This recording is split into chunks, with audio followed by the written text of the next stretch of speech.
Champ down. Yes, I didn't see him. What are you looking so sad about, Champ? I'm surprised at you. I mean, I'm really insulted. That's not right, what you just said. What do you mean, what I just said? I mean, I'm getting a drink of water. I'm late getting home, but you talk. I said something about the greatest heavyweight champ, man. I'm a hometown man, and you talking about Joe Louis, man. Joe Louis wouldn't be nothing for me. Joe, I tell you, Joe, do you think you would have stood a chance with me? Well, Clay, one time during my career, I was on a Formula 1 tour. I would have been a bum compared to you. Would you be on the tour?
What's happening, my people?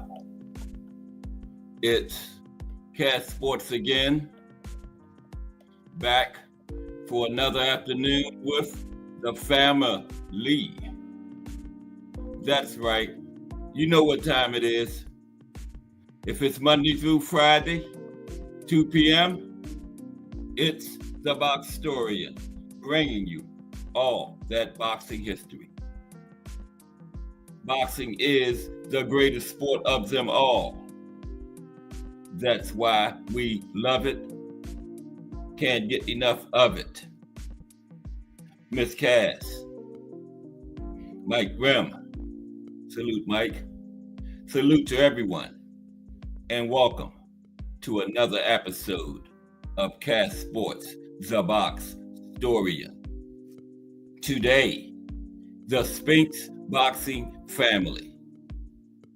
The Spinks boxing family. How's the family today? We are right at the end of another big week of boxing history. It's time for the weekly profile. And today we're going to take a look at a boxing family, the Spinks boxing family. We're going to look at the older brother Leon, younger brother Michael, and then we're going to look at a second generation Spinks boxer, Leon's son, Michael's nephew, Corey. All three world champions. Okay? Today on Cass Sports, the Box Historian, bringing you all of that boxing history. We got fights tonight. We got two cards. Deontay Wilder back in there tonight I don't know if I want to watch that one. I don't want to see Wilder get battered around anymore. Didn't look good in his last two fights. And the last one was terrible, remember? Turned his back on Zilly Zhang. I don't know what he was doing then. When he turned back around, Zhang did what he was supposed to do. He clocked him, and that was the end of it. So I don't know. I'm definitely not paying to see Wilder. But the other one, I think, is Christian and Billy from Canada. Yeah, I'll check out that one. Okay? But anyway, for the highlights of boxing history today, we are down to the bantamweight division, 118. Okay?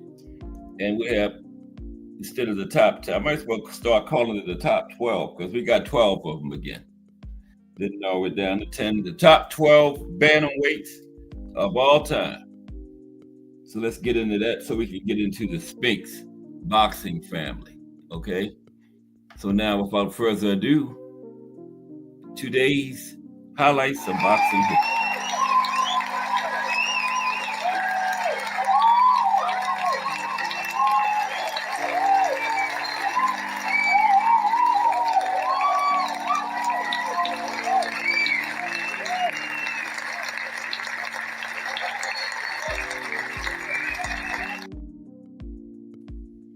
There's George Dixon. He was the first Black world champion in any sport. Bantamweight was probably where he did his best work at. What's up, Al Booger? Al Booger into the building. Yeah, that's George Dixon. He was the first Black champion, world champion in any sport. Okay. Now, I always say Joe Gans was the first Black American champion because George Dixon was Canadian. One of the great bantamweights we're going to briefly cover today. Not another boxing channel. It's B3. Everybody's familiar with those B3 picks from the Sports Talk Network. Salute B3. Good to see you today, bro. Not another boxing channel presented by B3 Picks. Okay. Let's get into the highlights of boxing history. We're going to look at the top 12 bantamweights of all time. The greatest roosters in boxing history. 118. Let's get into that so we can get into the Spinks family. All right. Number 12, Johnny Colon. Here's Johnny. Here's Johnny. Okay. Now, the Chicago Spider boasts wins over Pete Herman, Frankie Burns, Kid Murphy, Jim Kendrick, and Charlie Goldman to start off our list of great bantamweights. Just briefly talk about these gentlemen. Number 11, Charles Bud Taylor.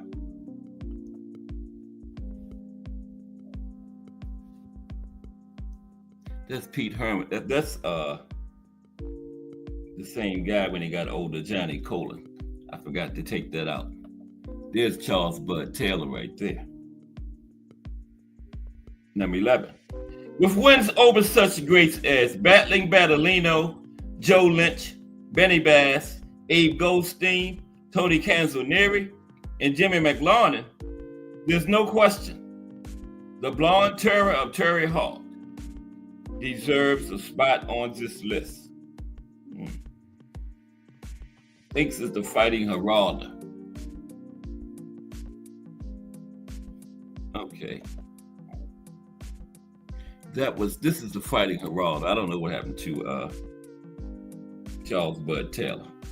I think I erased Charles Bud Taylor's picture and left two of Johnny Colon in, but we're back on track. That's the Fighting Geraldo right there. Number 10. Okay. A tough and gritty battler, Geraldo won both the flyweight and bantamweight titles, and he both wins over Pone Kingpetch, Nobuo Chiba, Ray Perez, Antonio Herrera, and the great Ida Joffre. Okay, Ida Joffre is number 1 on this list of great bantamweights, and the Flying Geraldo had a win over him. Number 9, another great one, Carlos Zarate. He started out his career 51 52-0, right? And guess what? 51 of them was knockouts. Started 52-0, 51 was knockouts. I think he had 24 out of the gate, right? 25 out of 25 straight knockouts out of the gate. Then he had 24 out of the gate. Then he had a draw, a unanimous win in the 25th fight. Then 26 more knockouts before somebody went the distance with him again. The great Carlos Durante. One of the hardest punchers in bantamweight history. Overall, Durante had 63 knockouts in his 70 wins. Victims included Alfonso Zamora, Alberto Davila, Andre Hernandez, Paul Ferrari, and Rodolfo Martinez. Okay. For career knockout ratio, 63 and 70 fights, that's up there. Career knockout ratio of 90% on the dot. And remember, 52-0 to start his career, 51 knockouts. Yeah, I think it's safe to include Carlos Durante on this list of greatest bantamweights. Number 8 is another great one. Manuel Ortiz. Manuel Ortiz, that's Manuel on the left, dealing out the punishment.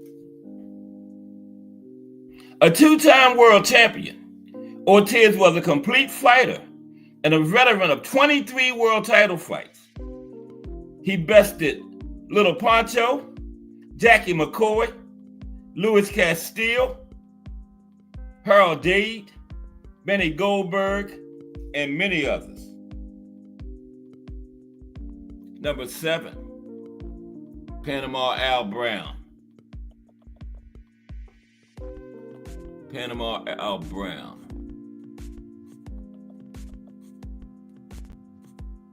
Okay, there's Panama Al. Put your glasses on. Panama Al Brown. Kind of a small one. Best I can do. But boxing's first Hispanic world champion. As a top bantamweight for more than a full decade. Not to mention the world champion for 6 years of that decade. A sharp boxer with an iron chin. Brown was floored just once in 168 fights. Down one time. Panama Al Brown. Number 6, Kid Williams. Keep y'all glasses on for Kid Williams. The aggressive Williams, aka John Kutenko, battled a who's who of great fighters, losing only 17 in more than 200 fights. His victims included Johnny Colin, Pete Hernandez, Eddie O'Dowd, Joe Dundee, Charlie Goldman, Young Montreal, and Midget Smith were among those who succumbed to his non-stop attack. Kid Williams, top 5 bantamweights of all time now, 118. Terry McGovern.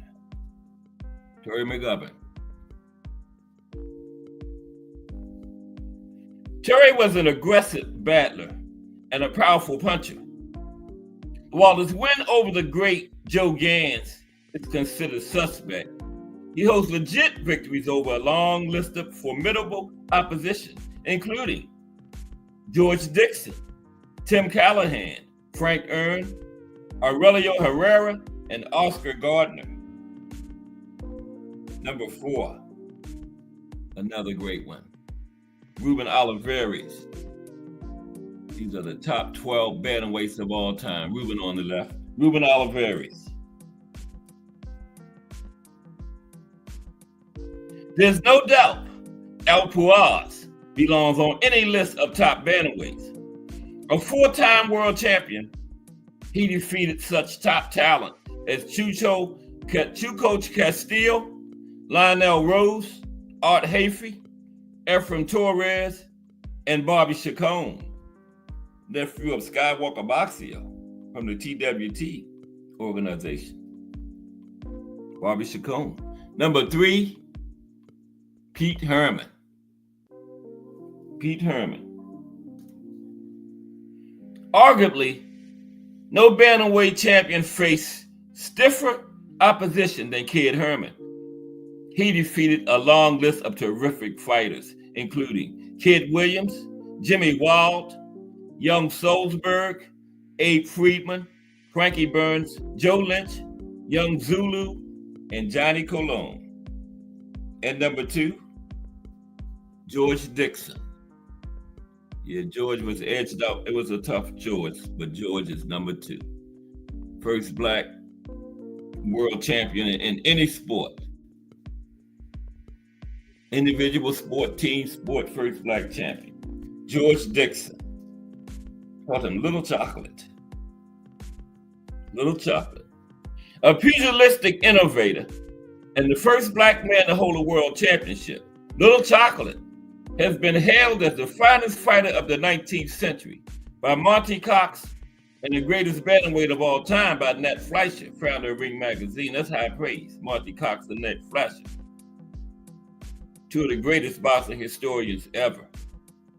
He was champion for almost an entire decade. He fought in 23 title fights, the most ever, until Joe Louis broke the record. Yeah, he had the record before Joe Louis broke it with that 26 fight run. Okay, number 1, bantamweight of all time, 118, is the great Eater Joffre. There's Eater on the left. No, right. That's Eater on the right, delivering the punch. I wouldn't put Eater up there getting punched in the nose and call him number 1. That's Eater on the right, delivering the punch in the nose. The great Eater Joffre.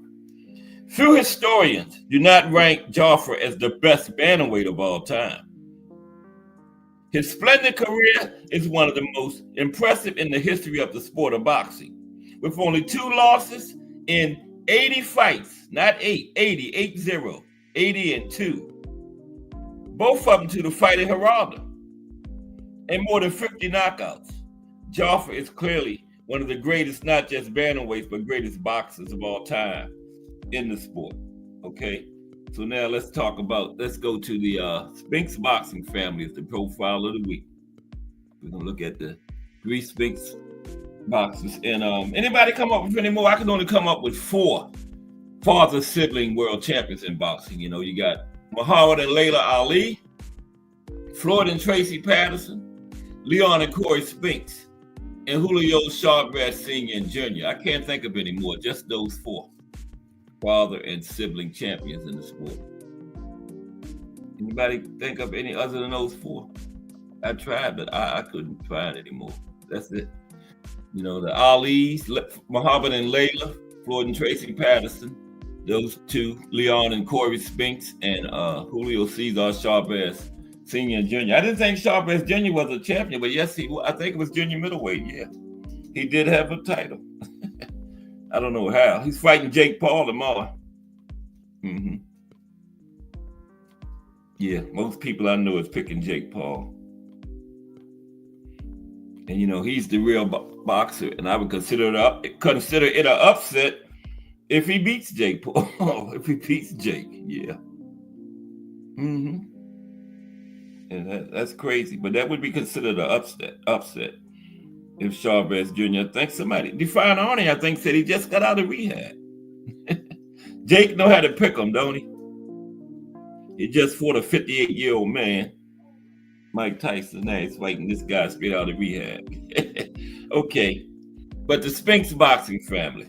We're going to do Michael Spinks first. We're going to do Michael, Leon, and Corey, but since Michael was the most successful of the 2 brothers, we're going to start with Michael, and then we're going to look at Leon and his son, Corey. So Michael Spinks first. Let's look at the life and career of Michael Spinks. The Jinx. Now, Michael Spinks competed from 1977 to 1988. Now, he held world championships in 2 weight classes, including the undisputed light heavyweight title from 1983 to 1985, and the lineal heavyweight title from 1985 to 1988. And as an amateur, Michael won a gold medal in the middleweight division at the 1976 Summer Olympics in Montreal, Canada. Yes, he did. Okay, give me one moment, please. Yeah, Michael won the middleweight division. Leon won light heavyweight. Then when he went to the pros, they moved up class. Light heavyweight, amateur and pros have a different, not too much, but just a couple pounds difference in the weight classes. Like Michael won middleweight, I think it's 165 in the amateurs. Yeah. Okay, let's continue with Michael.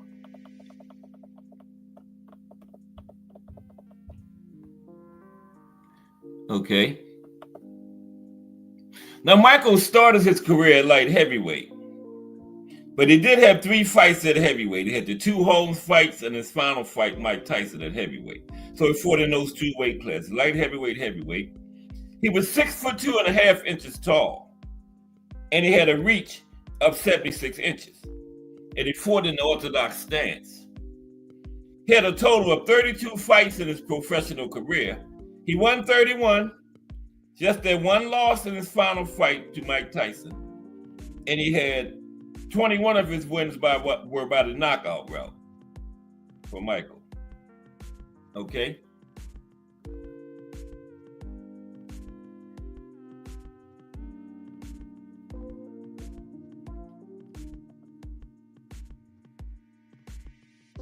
Okay, let's continue.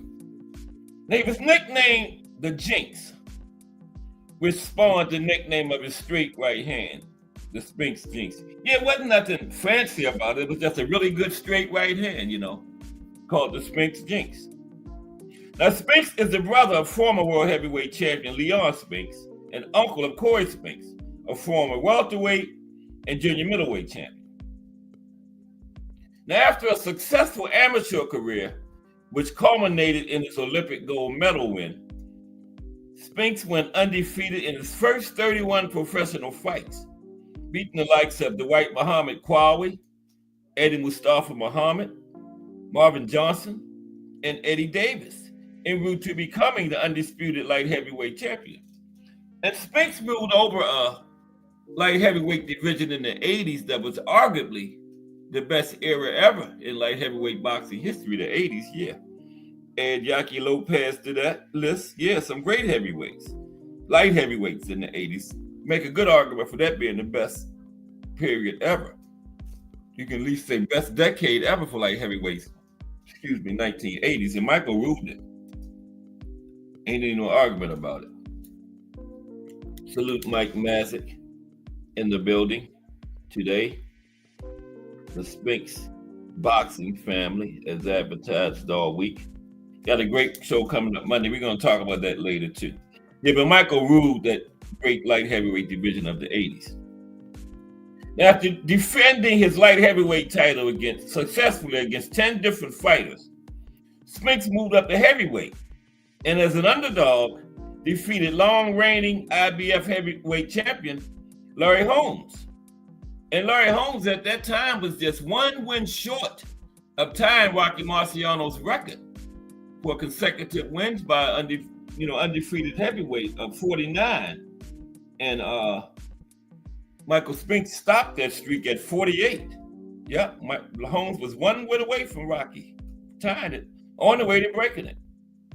And he beat Holmes twice. Both fights were controversial. We're going to talk about all these fights in detail later. We just briefly touching on his career now.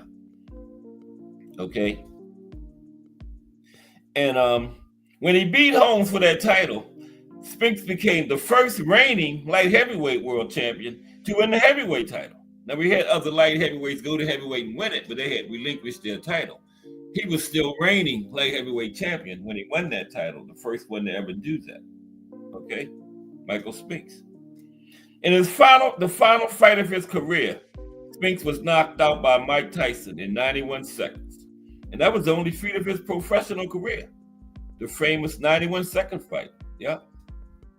Now, Michael Spinks has been inducted into the International Boxing Hall of Fame and the World Boxing Hall of Fame.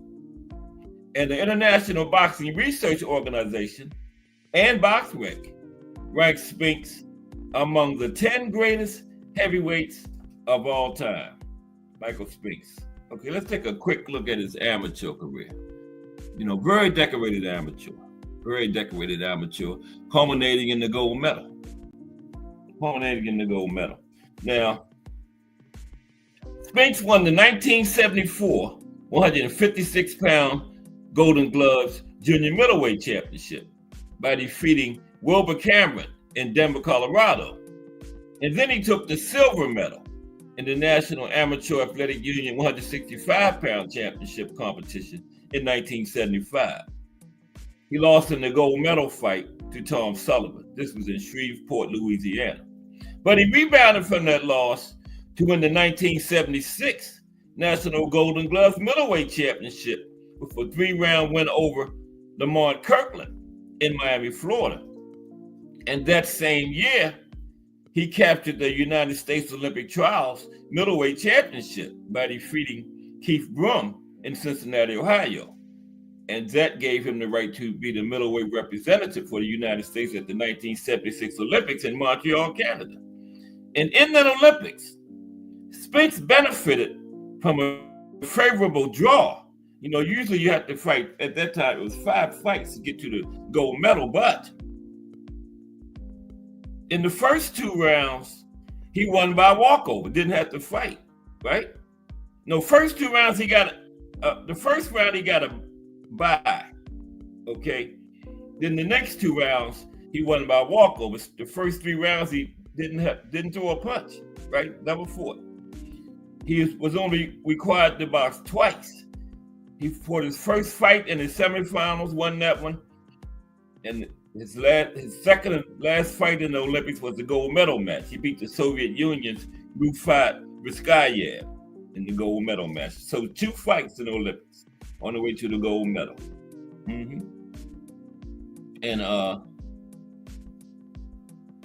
Spinks finished his very decorated amateur career with 100 fights exactly. He had 93 wins, 7 losses, and 35 by knockout.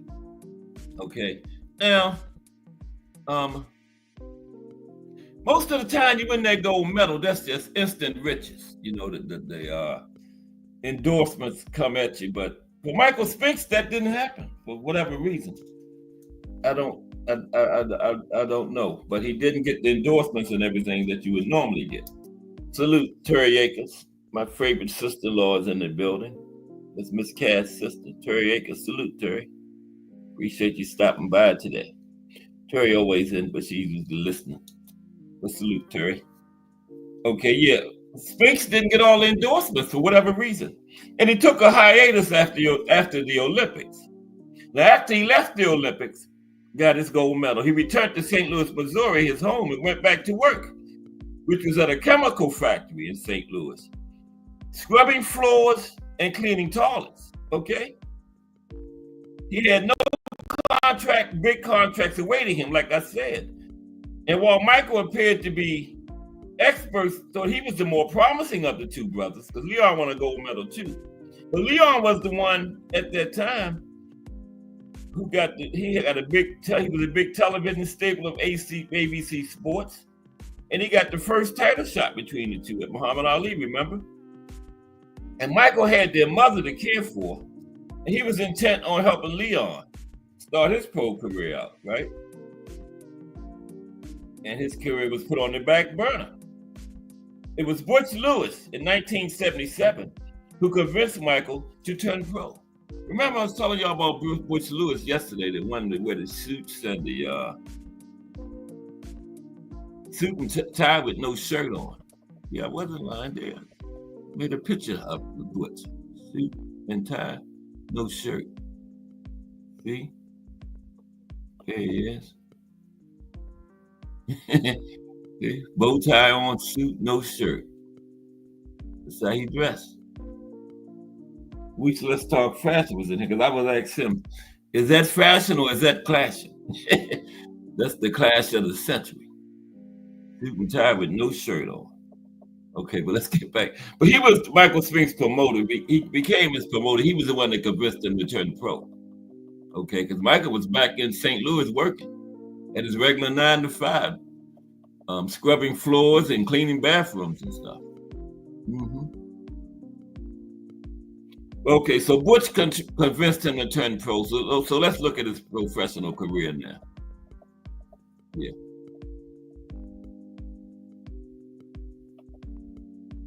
Back there showing Butch Lewis and then lost track of where I was at. Yeah, that's where we were. Yeah. Okay, so yeah, let's go with his pro career now. For Michael. We're gonna cover Michael, Leon, and Corey. You know, Leon the big brother, Corey the nephew, Leon's son today. Start with Michael because he was the most successful of the two brothers. Let's go to his pro career. The early years.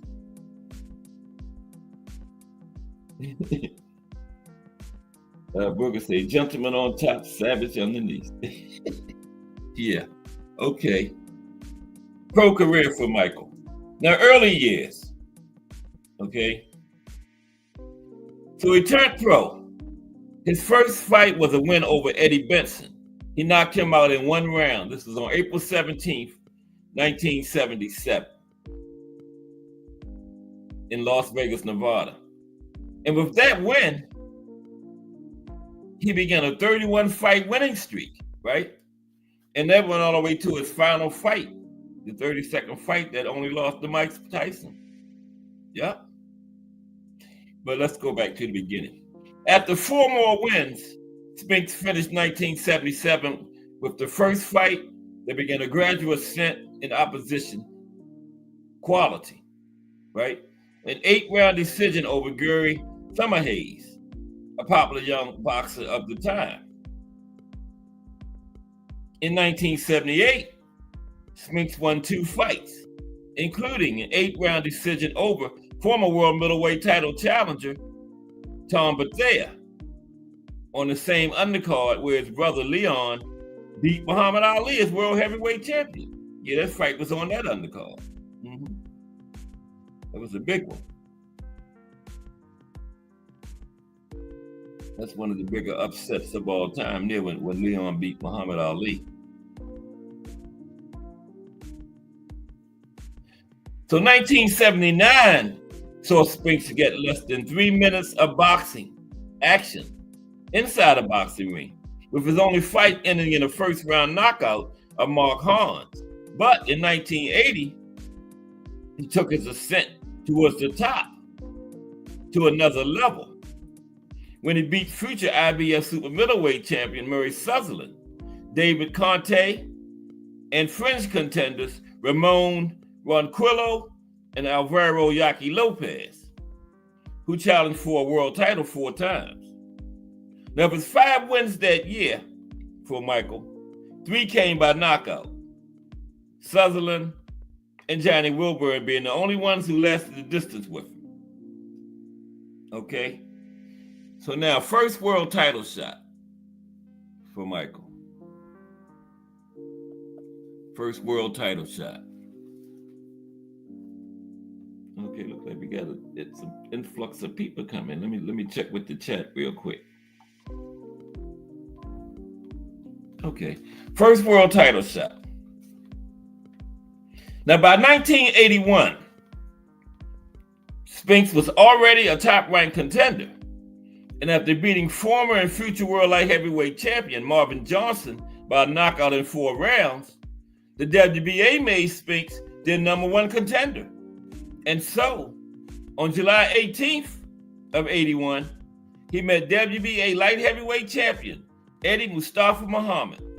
This was their second fight. This was in Las Vegas. Now, Spinks dropped Mustafa Muhammad in round 12 and went on to become the WBA light heavyweight champion with a 15-round decision win. Okay? Now, he defended the title once in 1981, that same year, beating Vonzell Johnson by a knockout in 7 rounds. Now, 1982 began with a knockout win over Mustafa Wasaja. Spinks had become a superstar, at least in the boxing world, right? He began appearing on the covers of boxing magazines and boxing fans started clamoring for a unification fight with WBC champion, the white Muhammad Qawi. But that was the time when tragedy struck Spinks' life.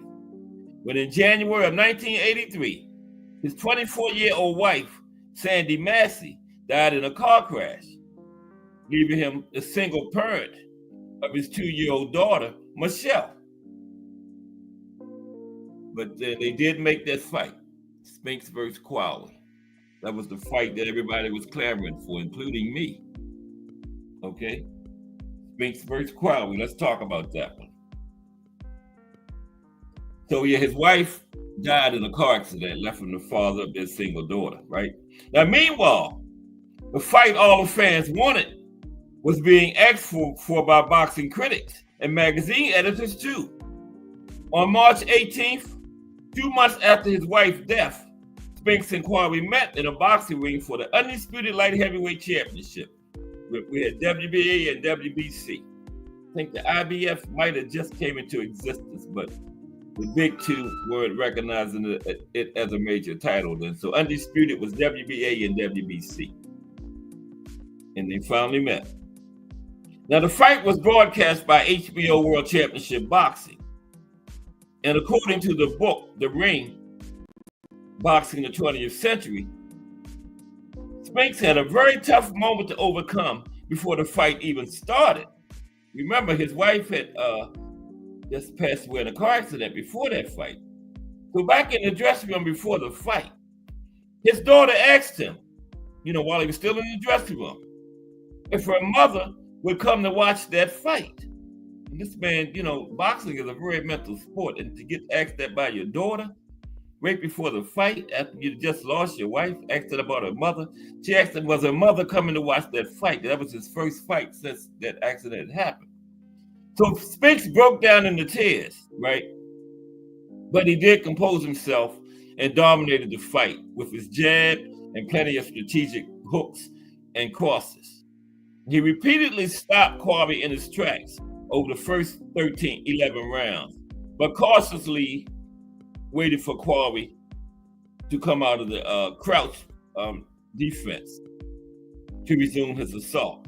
Because Qawi was like a come forward fighter, kind of like a Joe Frazier, a mild Joe Frazier, a poor man's Joe Frazier.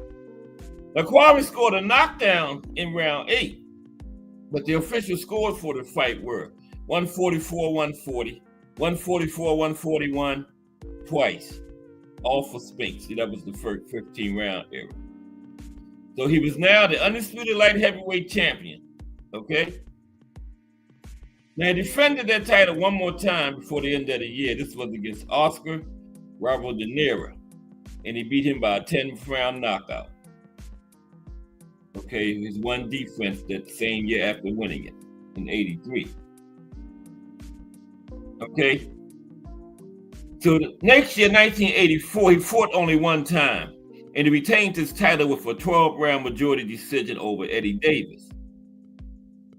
Now he and Qawi were only a couple of weeks away from having a rematch in September of 84 that same year, but the fight got called off when Qawi was injured during training. Now, when the IBF came into existence, they recognized Spinks as their first light heavyweight champion in 1984. Okay? So yeah, when him and Qawi did fight for the undisputed in 83, the IBF was still a year away. But when they came into existence, Spinks remained undisputed because the IBF elevated him to their first champion. So he was then 3-belt undisputed. Okay? So let's talk about Holmes versus Spinks. That was a big one when he went to heavyweight. Let's talk about that. Holmes versus Spinks. Define Arnie 1 in the building. Salute Define Arnie 1. How are you today? Yeah, the Spinks boxing family today. Salute Define Arnie 1. Always good to see you, bro. Okay. Holmes versus Spinks. In 1985, Spinks beat David Sears and Jim McDonald, both by knockout. And both of those were title defenses. And then he challenged Larry Holmes for the IBF and lineal heavyweight championship. Because when the IBF came in, just like they made Spinks their first light heavyweight champion, they made Holmes the first heavyweight champion. Okay? So that's what gave Spinks the right to go up and challenge Holmes for that title. Now, Holmes was trying to break Rocky Marciano's record of 49-0 as the heavyweight champion, because he was 48-0 at the time of that fight. But it was Spinks who made history that night, winning a controversial and narrow 15-round unanimous decision and becoming the first ever world light heavyweight champion to win the world heavyweight title. Now, his controversial win over Holmes was named Ring Magazine's Fight of the Year. Okay? So with this win, Michael and Leon Spinks also became the first pair of brothers ever to be world heavyweight champions, right? And that was followed 2 decades later by Vladimir and Vitaly Klitschko. But the Spinks brothers was first.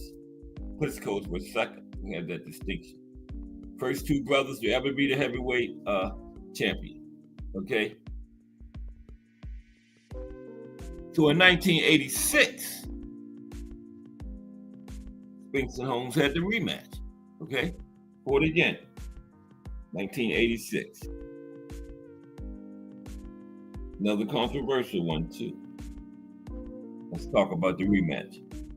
In 1986, Spinks and Holmes fought a rematch as part of the heavyweight unification series. And they had nearly the same result, this time Spinks winning by a 15-round split decision. After that, he retained the World Heavyweight Championship once again by a knockout in 4 against Stefan Tankstead. Then in 1987, he was stripped by the IBF for refusing to fight their mandatory challenger, Tony Tucker, right? Because he accepted a higher offer to fight Jerry Cooney instead. So the IBF stripped him. And Spinks knocked Cooney out in 5 rounds, right? And after Mike Tyson unified the heavyweight belts, fans started clamoring for a fight between Spinks and Tyson, as many still recognize Spinks as the legitimate lineal champion, okay? Because Spinks didn't lose the title in the ring, he got stripped. I wasn't clamoring for no Spinks-Tyson fight because I knew what happened was exactly what was going to happen. I was not one of those people. But a lot of people wanted that fight, Spinks and Tyson. Okay? And we got it. So let's talk about that. Spinks versus Tyson. Yeah, that's exactly what I knew was going to happen right there. So I wasn't clamoring for it. Okay? What happened? I knew it was that was, and that's what the result was. Michael Spinks flat on his back.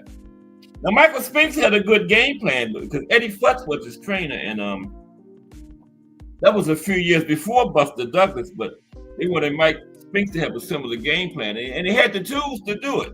They wanted him, he had a nice jab, not as good as Buster, but they wanted him to keep that jab and keep Mike at bay. And when Mike tried to come in, drop that Spinks jinx on him.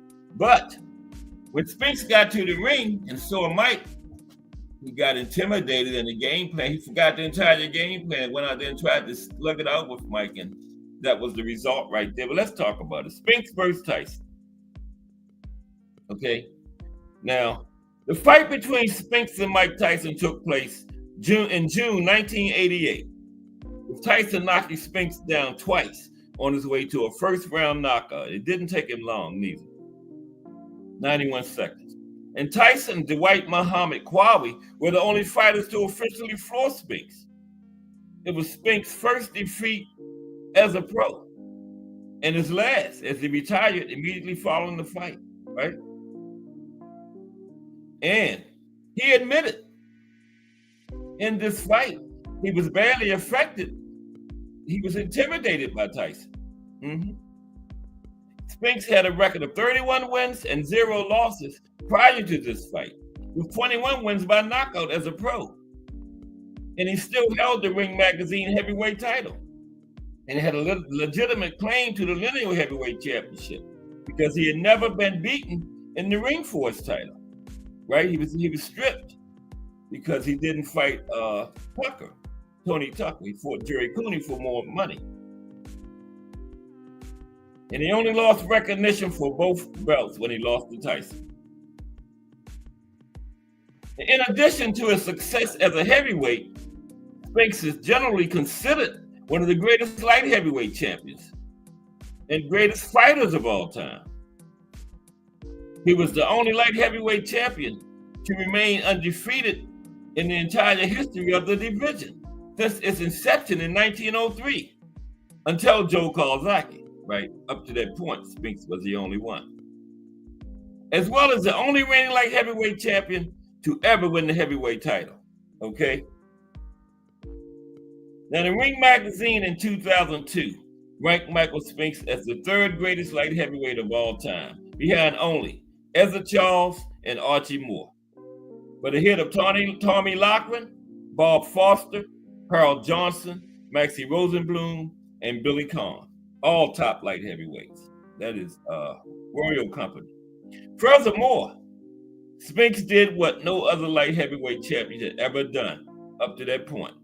Move up to win the World Heavyweight Championship by decisioning IBF champion Larry Holmes in 1985. Now, on the Ring magazine's list of 100 greatest punchers of all time, Spinks was ranked 42nd. On the Ring magazine's list of the 80 best fighters of the last 80 years, in 2002, Spinks ranked number 41. Now, Eastside Boxing said in its tribute to Spinks, Michael Spinks went undefeated fighting during the deepest era in light heavyweight history. Yeah, that's what I say. 80s, yeah. And he was the king of it. And he beat the real heavyweight champion to win the title, who was also undefeated, Larry Holmes.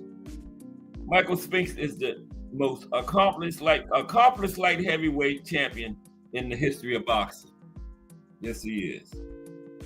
Okay, so let's land the plane on Michael and go to Leon, but let's look at Michael's retirement years. Retirement years for the Jinx Spinks. Okay.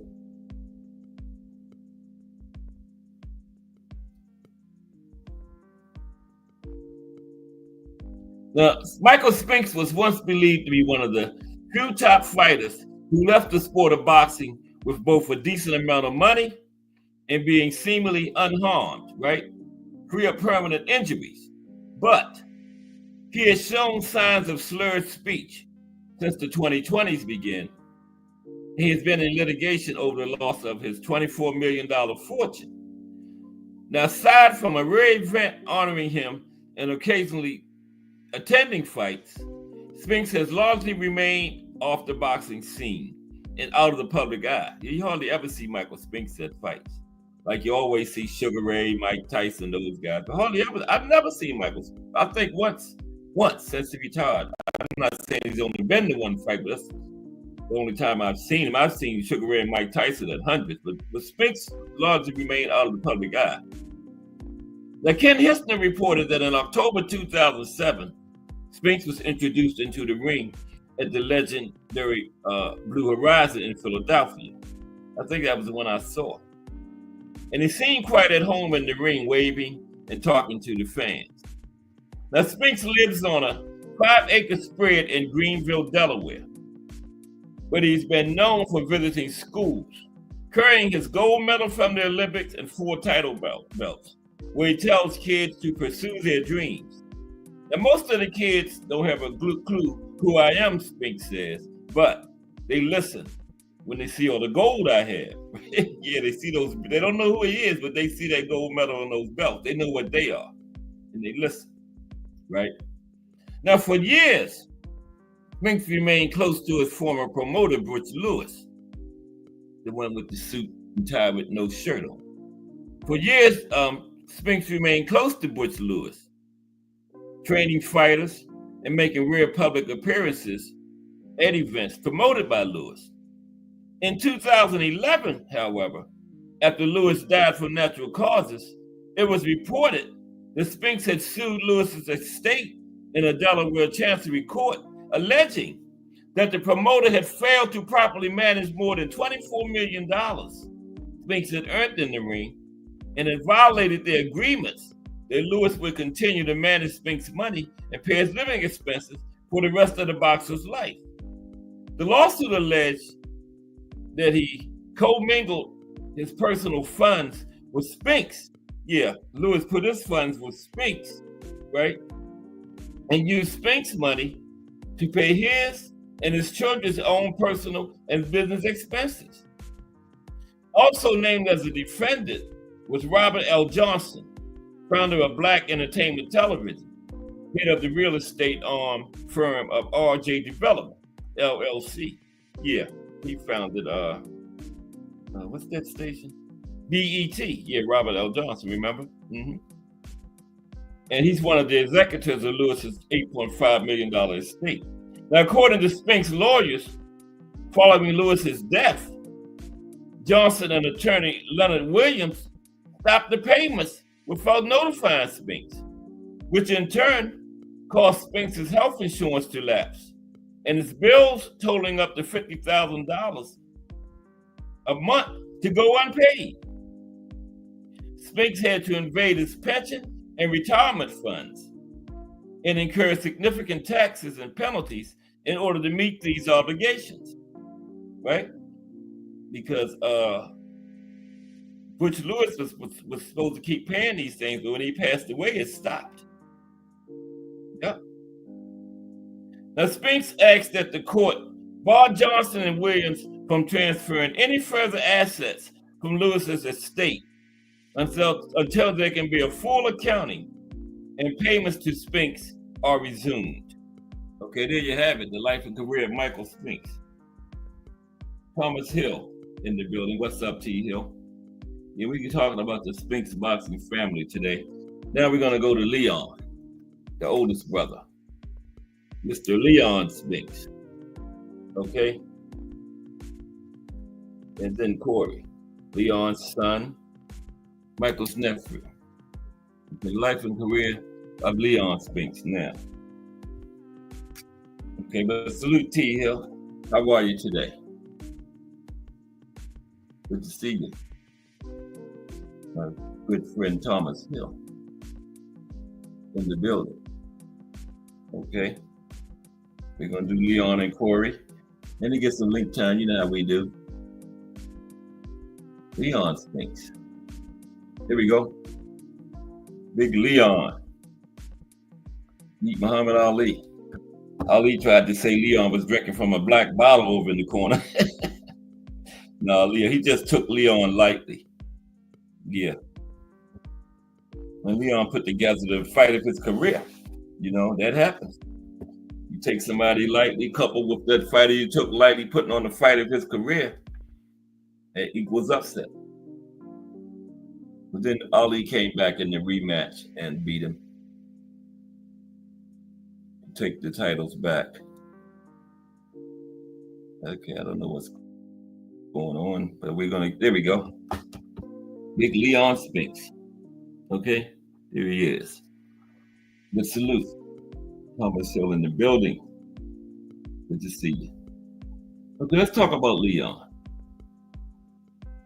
The Spinks boxing family. I'm trying to get the chat right. There it is. It had blinked out on me. And Thomas Hill came in. The legendary Thomas Hill came in and the chat blinked out.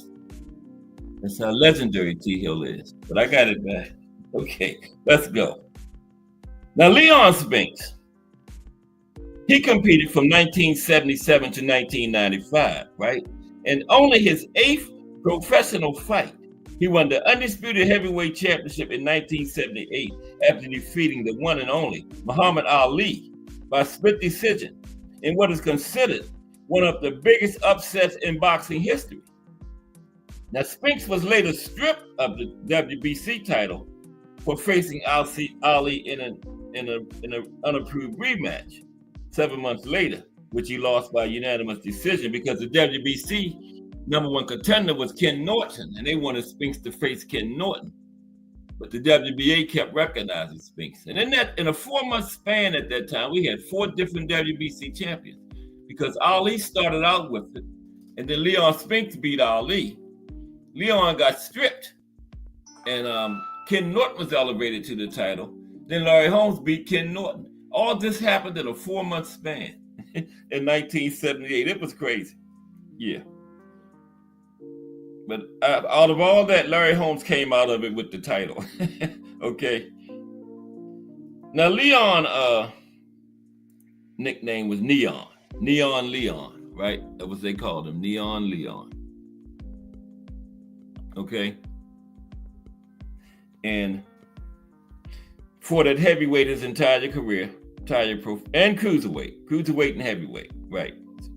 His entire career. He did start at cruiser, but didn't stay there long. Went to heavyweight. Or did he drop I think he started at heavyweight and went to cruiserweight. Yeah, that's the way I think it happened. Leon was 6 foot 1 inches tall, had a 76-inch reach, same as Michaels, and he fought in the orthodox stance also. He had 46 total fights in his career. Okay, he won 26. He lost 17, and he won 14 by knockout for Leon. Okay.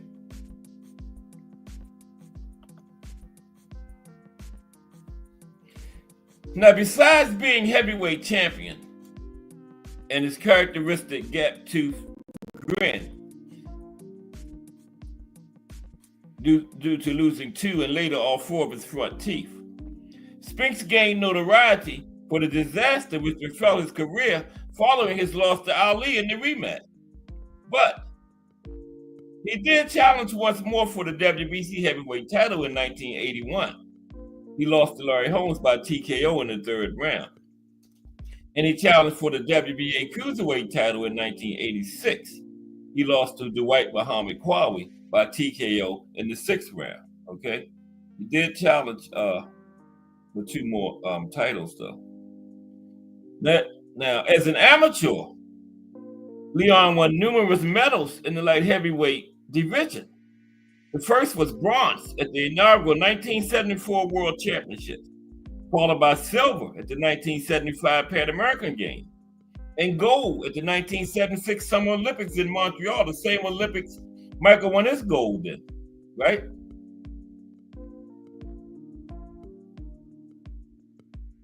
Now, Leon served in the United States Marine Corps from 1973 to 1976, rising to the rank of corporal. He was stationed at Marine Corps Base Camp Lejeune in North Carolina, and he was on the Marine Corps boxing team.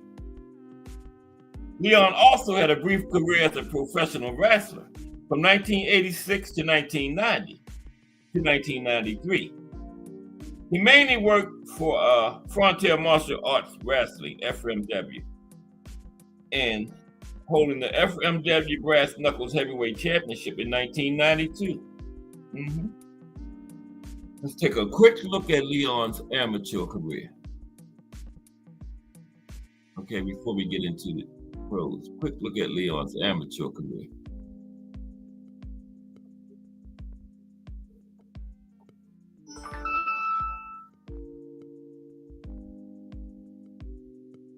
Now, Leon won 3 consecutive national AAU light heavyweight championships from 1974 to 1976. The first of which came against future champion, professional champion Michael Dopes. And Leon was serving in the Marine Corps at the time. Now, Leon's Olympic results, because he did win the gold medal in the light heavyweight division.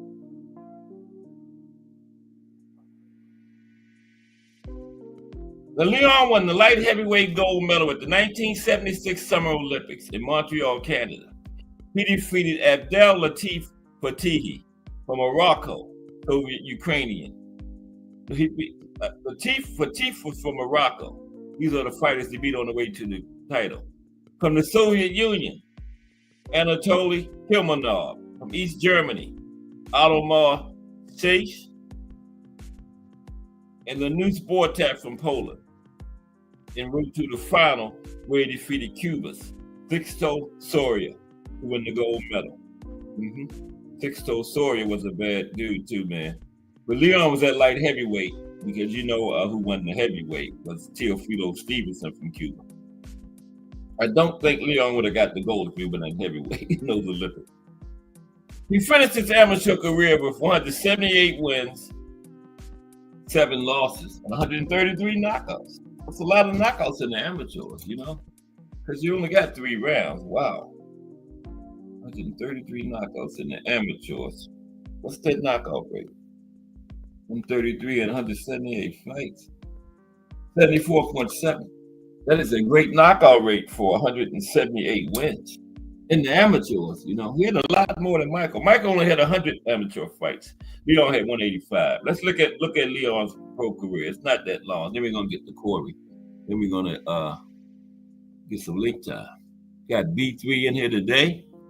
Luke B3. Okay.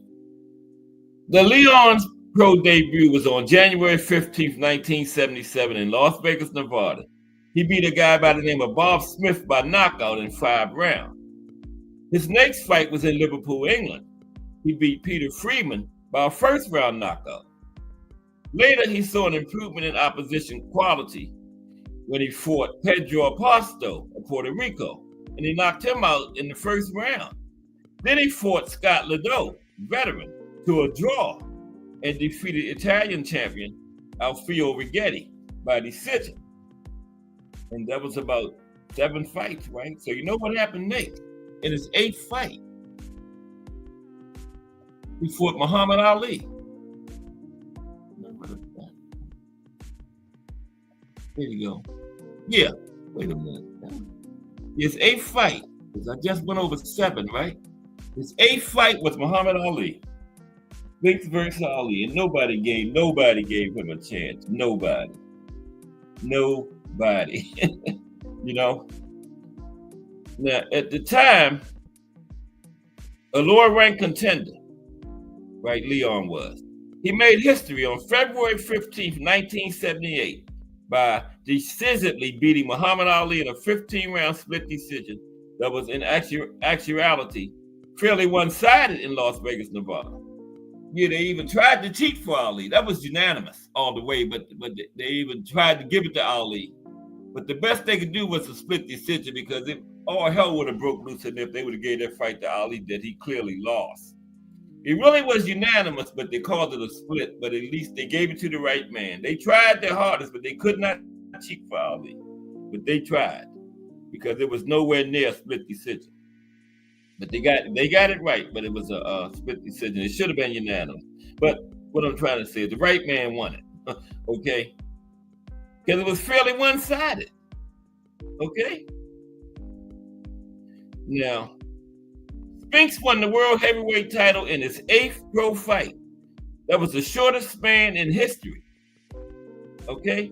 Now, the agent Ali had expected an easy fight, but he was outboxed by Leon, who did not tire throughout the fight and had Ali ready to fall by the last seconds of the fight. Yeah, Ali was over on the ropes trembling. It was one of the few occasions when Ali left the ring with a bruised and puffy face. The win over Ali was the peak of Leon's career. He was the only man to take a title from Muhammad Ali in the ring, okay? Only other time Ali had ever lost the title was when they stripped him. Leon was the only man to ever take it in the ring, okay? Because when he lost to Holmes and Berbick later, he wasn't champion then, okay? Only man to beat Ali take his title in the ring, right? But his other losses were non-title fights or fights where Ali was the challenger. Spinks' gap-tooth grin was featured on the cover of the February 19th, 1978 issue of Sports Illustrated. Yeah, I had that too. He was right on the front, grinning his ass off. Excuse my language, but he was. Okay. But Spinks was stripped of the world title by the WBC for refusing to defend it against Ken Norton. Instead, agreed to a return fight against Ali to defend the WBA crown. And the title stripped from Spinks was then awarded to Norton. Because do the math. You just beat Muhammad Ali in your 7th fight. So where's the money at? A fight with Ken Norton or a rematch with Ali? No brainer. I'm fighting Ali too in the rematch. He made the biggest purse of his career in that rematch, you know? So let's talk about the rematch with Ali. No brainer. So his second fight with Ali, this was at the Louisiana Superdome on September 15th, 1978, 6 months later. Because the first fight, I was in the 12th grade in high school. Second fight, I was in the United States Air Force. Watched it from the barracks. Watched the first one from the living room of my mother's house. Second fight, watched it from the barracks. But anyway, too much information. I'm sorry. The second fight with Ali was at the Louisiana Superdome on September 15th, 1978. And it went badly for Spinks. This time, Ali was in shape, trained his butt off for the second fight. Had better, sharper tactics. Really lost control of the fight from the first seconds of it. And he won back his title by a unanimous 15-round decision. Now, Ali regained the title, becoming the first 3-time lineal heavyweight champion. Spinks never was given a rematch, okay?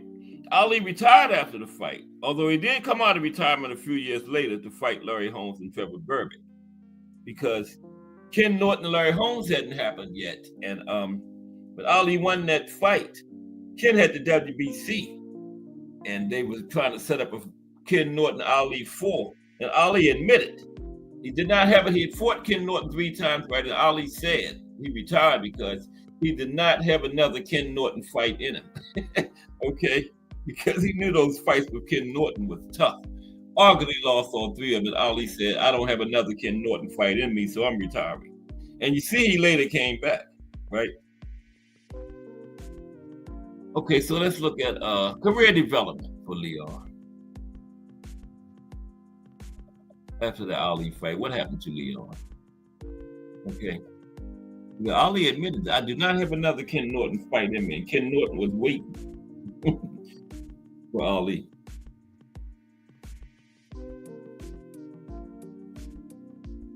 Is Crush in the building? Let me see Crush coming. But Crush the Legend, 6:30 a.m. Monday through Friday, with the coffee and the donuts on that Friday STN network. Okay. B3 also a member of that one. But okay, Leon. Spinks' next fight after losing to Ali, the only one in 1979 was at Monte Carlo, where he was knocked out in the first round by future WBA world champion Joey Coetzee. In the next fight, Spinks defeated former world title challenger and European title holder Alfredo Evangelista by a knockout in the 5th round. He then fought to a draw with Eddie Lopez, scored a knockout over Kevin Isaac in May, and in October beat the WBC's top-ranked challenger, Bernardo Mercado, by a knockout in round 9 on the undercard of Muhammad Ali versus Larry Holmes. So Spinks got busy after that loss to Ali. Okay. His strong performance against Mercado earned Spinks a title match against Holmes, because that fight was on that undercard, the co-main. So the winner of that fight was going to get Holmes, and it happened to be Spinks. So in Spinks' only fight in 1981 on June 12th, and what would be his last opportunity to win the heavyweight title, he took multiple punches without responding in the 3rd round, and the referee stopped the fight. Now, he did get another title fight, but it was at cruiserweight. That was his last ever heavyweight title fight. So yeah, he did move down to cruiserweight. Moved down to cruiserweight after that loss to Holmes. Okay, moved to cruiserweight. That was Spinks' last heavyweight fight for years. He began boxing in the cruiserweight division. He beat contender Ivory Brown by decision in 10 rounds.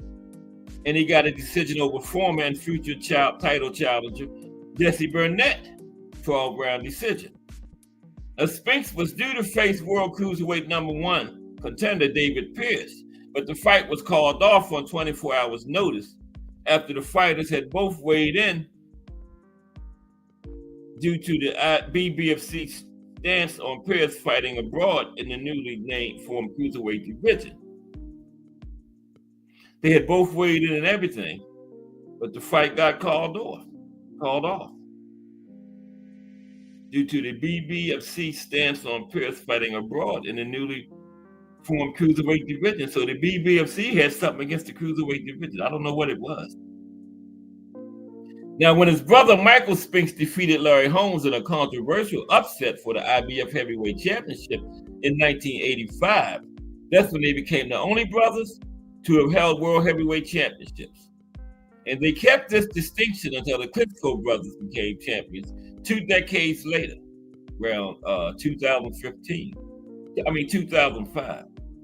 Now, in the 1980s, Leon competed in several boxer versus wrestler matches in New Japan Pro Wrestling, NJPW, including losing by submission to Antonio Inoki. In 1986, Spinks earned his last championship opportunity, fighting Dwight Muhammad Quali for the WBA Cruiserweight Championship. And Quali had been defeated by Michael Spinks 3 years earlier for his WBC light heavyweight title. So he fought both brothers. Okay. Now Leon lost by TKO in the 6th round to Quali. Now he boxed for another 8 years with mixed results.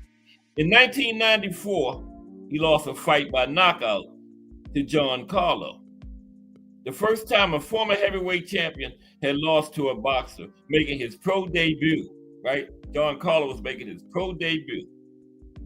And Spinks lost to him. And then he went into professional wrestling, okay? And we're gonna go to Corey. Well, let's look at Leon after boxing first. We're not gonna fool with the professional wrestling. Take a look at his personal life. Personal life real quick, then go to his son Corey's career. Now, he was born and raised in St. Louis, Missouri. His son Corey held the undisputed welterweight title and was the IBF junior middleweight champion twice. In 1990, Leon's other son, Leon Calvin, was shot to death in East St. Louis as he was driving home from his girlfriend's house. His son Calvin was an aspiring light heavyweight pro boxer with a record of 2-0 with 2 pro fights, right? His second fight had occurred only a month before he died, so his other son was a boxer too. Now, Leon's grandson and Calvin's son, Leon Spinks III, is an aspiring light heavyweight southpaw boxer right now with a pro record of 11 wins, 3 losses, 1 draw with 7 knockouts, right? I did not know that. I don't know if he's still fighting, but he did have a grandson that was fighting. Now, Spinks perceptibly slurred his words after his active boxing days, and it was diagnosed in 2012 with shrinkage in his brain, which doctors said was likely caused by accumulated punches that he took during his boxing career, right? In 2011, Spinks and his wife Brenda moved to Las Vegas. Spinks was hospitalized twice in 2014 in a Las Vegas hospital for surgery due to abdominal problems, from which he recovered. Then in 2019, it was revealed that Spinks was diagnosed with advanced prostate cancer. He died at a hospital in Henderson, Nevada on February 5th, 2021 at age 67. And there you have it. The life and career of Leon Spinks. Yeah, I did not know his grandson was a boxer. I'm going to have to check on it. His name is Leon III. Anybody know if Leon III is still boxing? It didn't have a date or anything, but yeah. I did not know that. Okay, now, Corey Spinks. Now, anybody else come up with any more? Because I got 4 father sibling champions. I got Muhammad and Layla Ali, Floyd and Tracy Patterson, Leon and Corey Spinks, Julio Chavez Sr. and Jr. I can't think of any more father and sibling champions in boxing. All these great boxing minds in here. If there are any, we're going to come up with them. But I think that's it. That's those 4. Yeah. Muhammad and Layla Ali, Floyd and Tracy Patterson, Leon Corey Spinks, Julio Cesar Sr. and Jr. I didn't even know Julio Chavez Jr. was a champion, but he was. Junior middleweight or middleweight, one of them. I think he had a minor belt, but he was champion, so that counts too. Okay, well, let's talk about Corey Spinks, Leon's son, Michael's nephew. You can't think of anybody to find on it but them four. I can't. I think that's it. Yeah, those four I named. I don't know why this thing moving so slow. It's time to take a drink.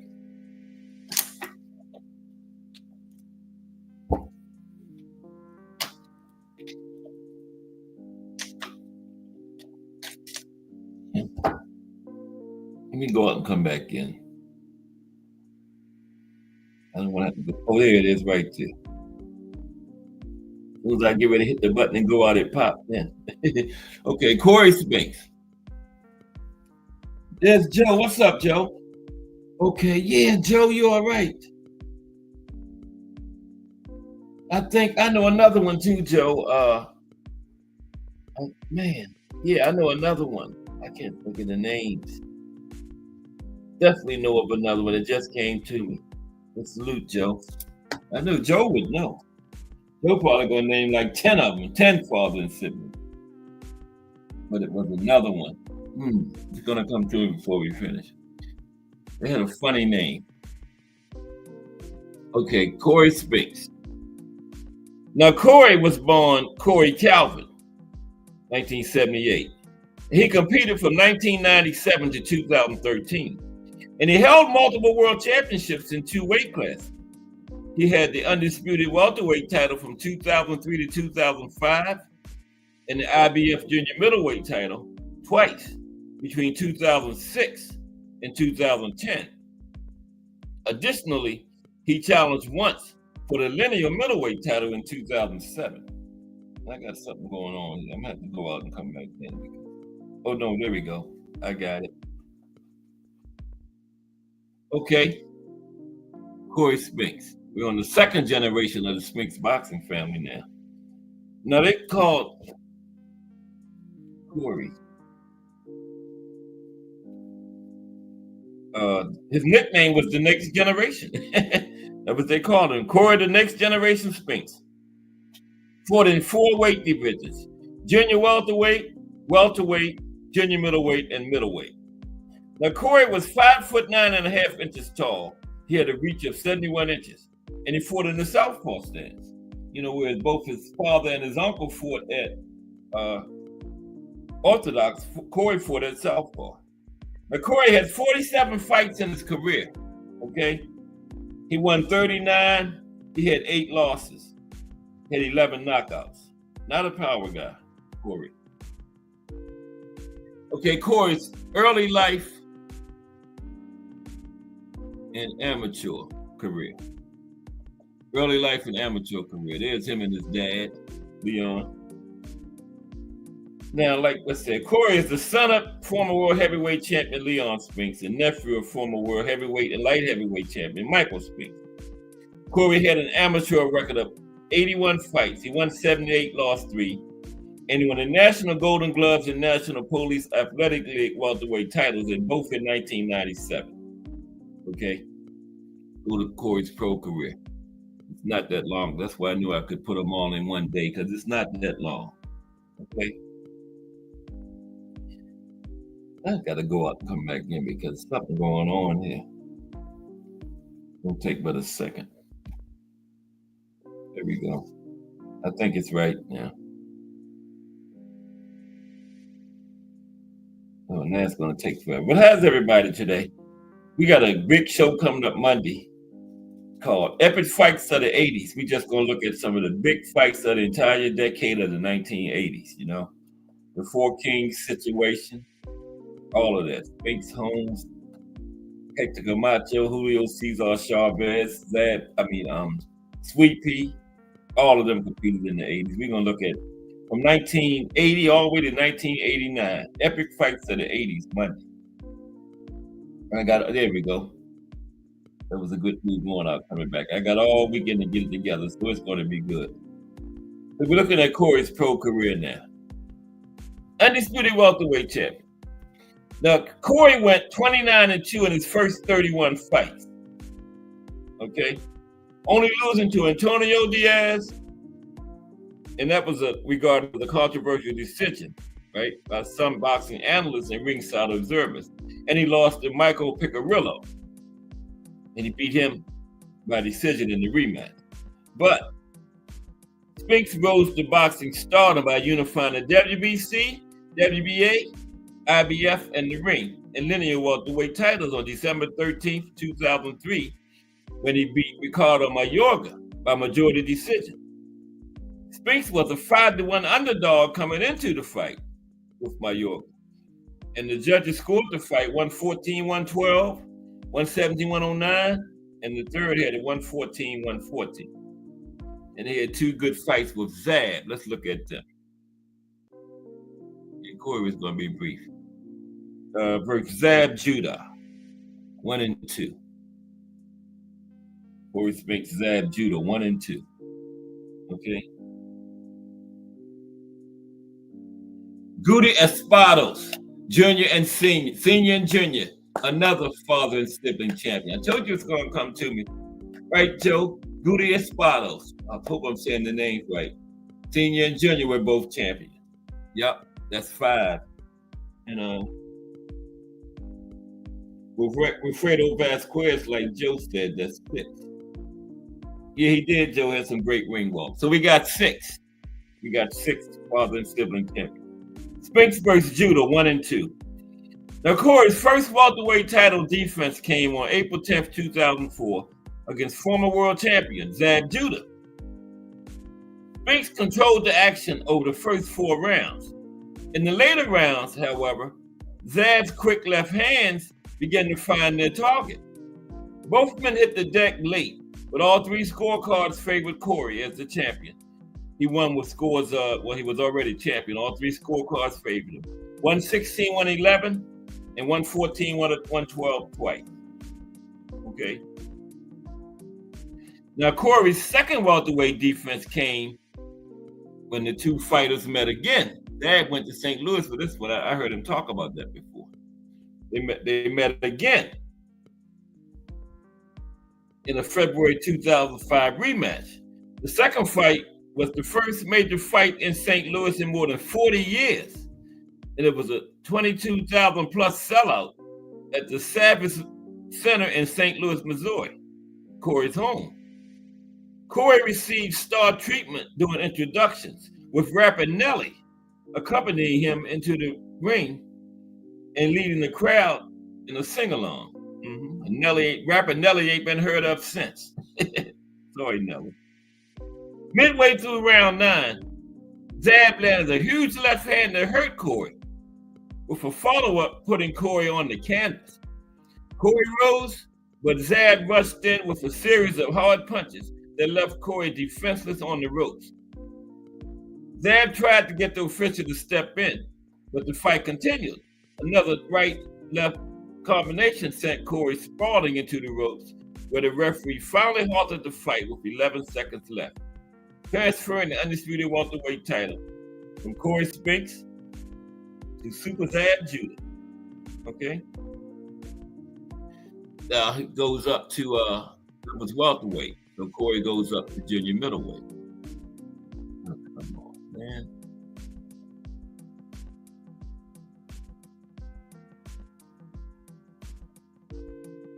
Yeah, that was him and Zab. Next, goes up to junior middleweight. Unified middleweight title challenger. Okay? On May 19th, 2007, Corey moved up 1 weight class to middleweight with a challenge against world middleweight champion.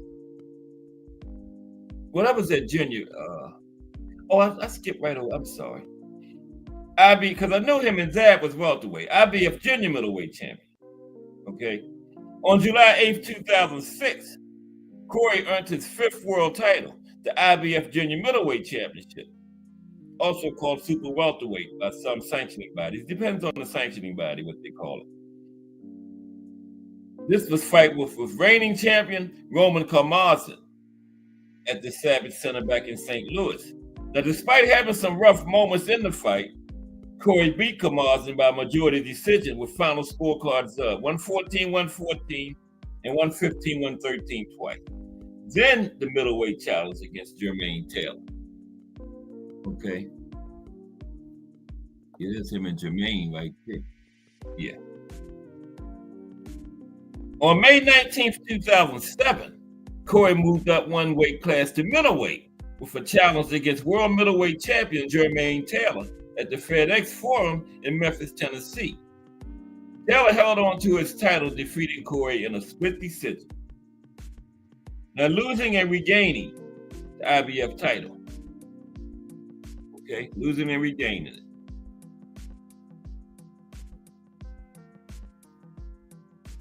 On March 27th, 2008, in a fight with Verno Phillips, that's him and Verno, at the Scott Trade Center in St. Louis, Corey lost the IBF Junior Middleweight Championship by a controversial decision. So after he losing to Jermaine Taylor, he went back down to junior middleweight. Still had those titles. On April 24th, 2009, Spinks reclaimed the vacant IBF Junior Middleweight Championship in a close split decision win over fellow St. Louis native DeAndre Lattimore. Corey fought back after suffering a first-round knockdown to win by scores 115-112 twice and 114-113. All for Corey. The fight was back at the Scott Trade Center in St. Louis. He's getting a lot of fights in St. Louis all of a sudden. On August 7th, 2010, after a 5-month delay due to scheduling conflicts, Corey lost the IBF Junior Middleweight Championship in a fight with mandatory challenger Cornelius Bundridge back at the Scott Trade Center in St. Louis. What's that like? Well, he fought Jermaine in Tennessee, but that's like 5 out of 6 fights in St. Louis. And the fight was decided by a technical knockout in the 5th round. Okay. On January 28th, 2012, Corey defeated Sachu Powell by unanimous decision to become the #1 and mandatory contender for Bundridge's IBF Junior Middleweight title. His second consecutive victory since coming back from the loss to Bundridge. The fight took place at the Shrine Mosque in Springfield, Missouri. Okay. And there you have it. The life and career of Corey Spinks. Look at that, man. Right at 3:30. Yeah, we're going to get like 30 minutes of late time. Right at 3:30.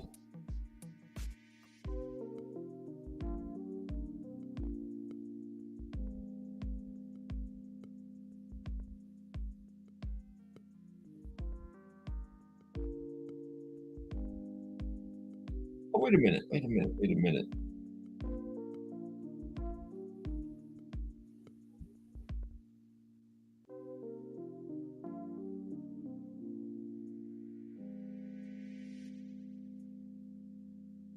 Let me see what happened in the rematch with Bundridge. Remember, Bundridge beat him, and then he beat the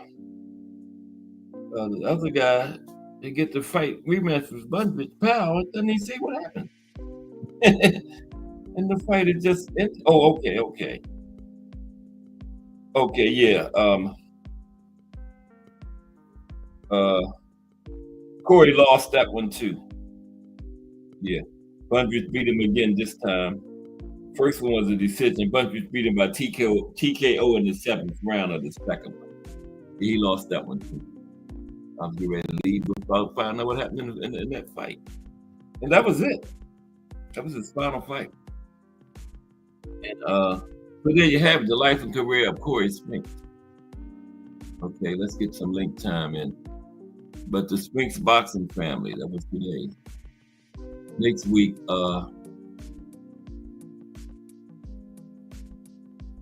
is next week the first week? Next week will be the first Friday in July, right? So we're gonna have an active fight. Remember, first Friday in every month, it's an active profile of an active fighter. We started that last month with Canelo. So you also already know who it's gonna be Friday. Give y'all one guess. Put it in the chat. It's the first Friday of July. It's gonna be an active fighter. Canelo started it last month. Next Friday is going to be, I'll tell y'all once I get the link in. It's going to be another active fighter. Y'all should know who it's going to be. Give y'all a hint. He's from Baltimore, Maryland. Okay. He's an active fighter from Baltimore, Maryland.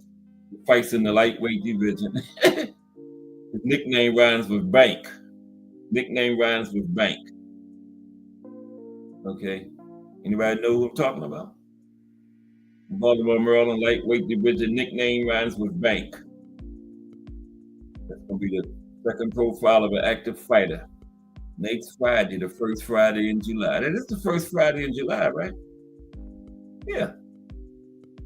Because today is the 27th. You don't have to have like 35, 40 days to be still June next Friday. It's unbelievable. We're in July. Wow. Almost. I still remember Christmas of 2024. But you don't forget that big show Monday. Okay, it's going to be a huge show Monday. We're going to talk about some epic fights from the 80s. Okay? I'll go through the entire decade. They're going to be brief, little summaries with pictures. Everybody always make a big deal out of the camera. Would y'all rather look at me sitting there talking or pictures of what I'm talking about? I think pictures of what I'm talking about be better than sitting there watching me talk for 2 hours, right? So what would I need to put the camera on for? I would y'all much rather look at pictures and images of what I'm talking about than looking at me talk for 2 hours, right? Who in the chat rather look at me for 2 hours than the images I put up? I don't think anybody would. So I'd use images. A lot of people make a big deal out of the camera. And if I was in the chat, I would rather look at the images than somebody talking for 2 hours. Images of what they talking about would be more interesting to me, but yeah, you know, I don't know.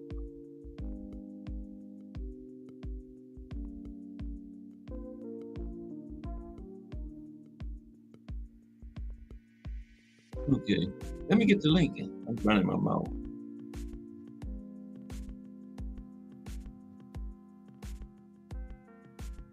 Yeah, and the big show Monday.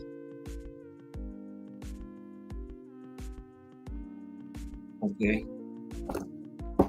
And yeah, the profile next week is going to be our second active fight. Yeah, you right. You fight on it. Tank. So Mayweather Senior wasn't a champ. That's right. You find on it. Mayweather Senior was not a champ. We got 6 so far. Joe added the Vasquez's and Goody, Espados, Senior and Junior were champions too. Yeah, we up to 6. Mm-hmm. All right. So while I'm waiting to see if anybody hits the link, we're gonna go back to those heavyweights we were talking about yesterday. Remember, not named Ali, Frazier, or Foreman from the 70s. Because, you know, when you mention the 70s, the first thing everybody started talking about is Joe Frazier, Muhammad Ali, and George Foreman. But there were plenty of other great heavyweights in that decade. Damn, I erased the picture. Wow. But I still got the writing. Okay. Jimmy Ellis. Jimmy Ellis. I didn't even put the link in. I thought I did. Yes, I did. Okay. I didn't see it. Yeah. Wait for one moment. Okay. It's Define Arnie. I thought I had put it in. What's up, Define Arnie? What up, guys? Can you hear me good? Yeah. How are you doing today? I'm good, bro. How are you? You're a little low, Define Arnie. You drop the music a little. Oh, it's weird. I'm in the cell. You was booming yesterday. Yeah, yesterday I was. Oh, you at work? No, I'm in the mall. I just got off work actually. On the phone.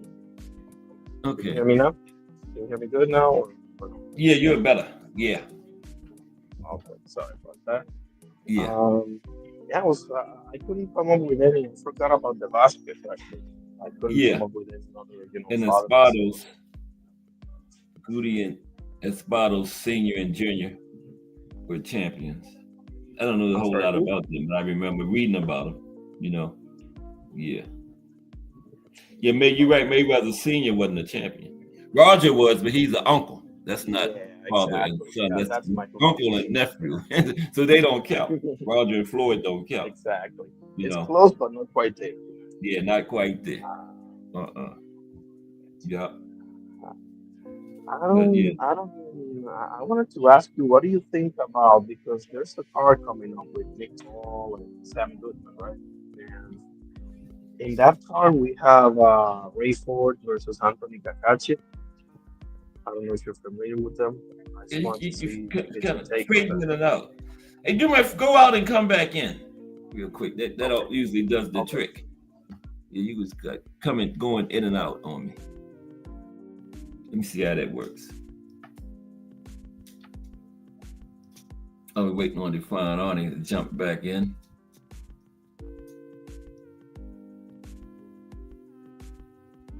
Yeah.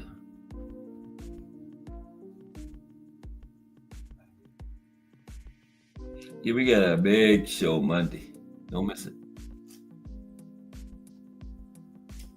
But the fine Arnie, you coming back?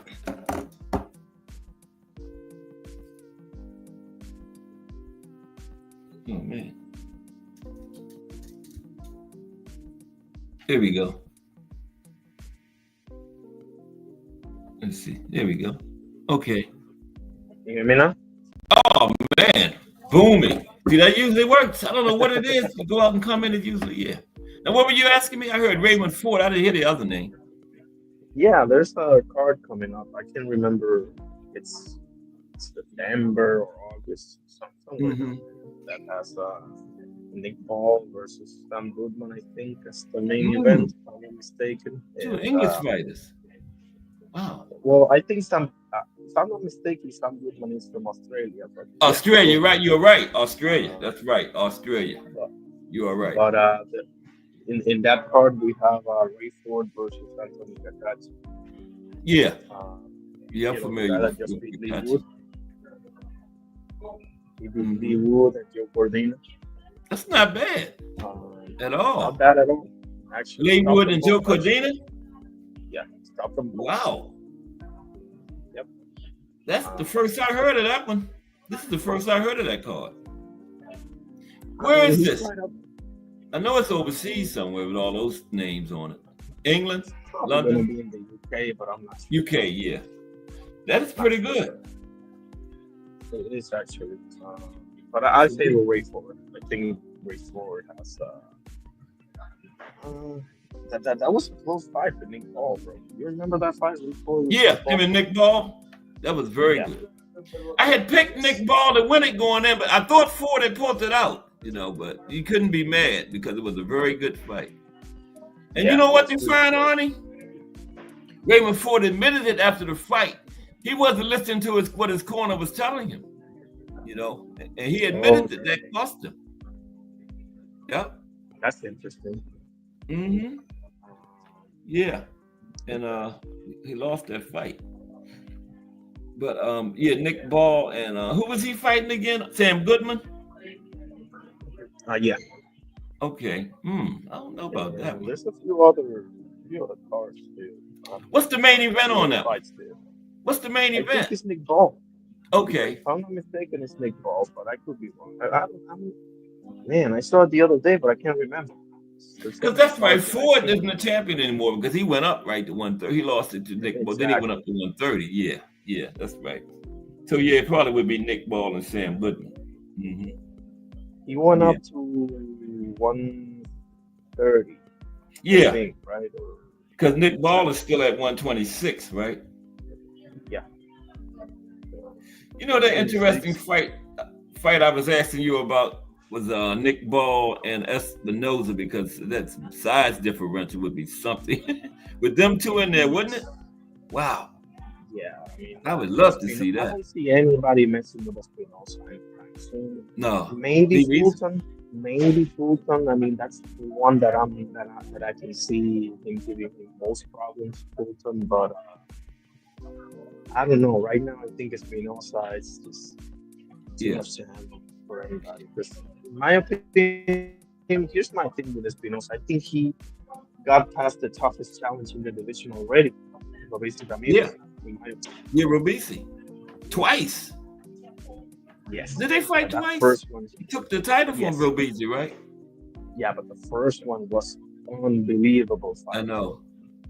The Oh my second, God. yeah, the second one they had that controversy. Remember?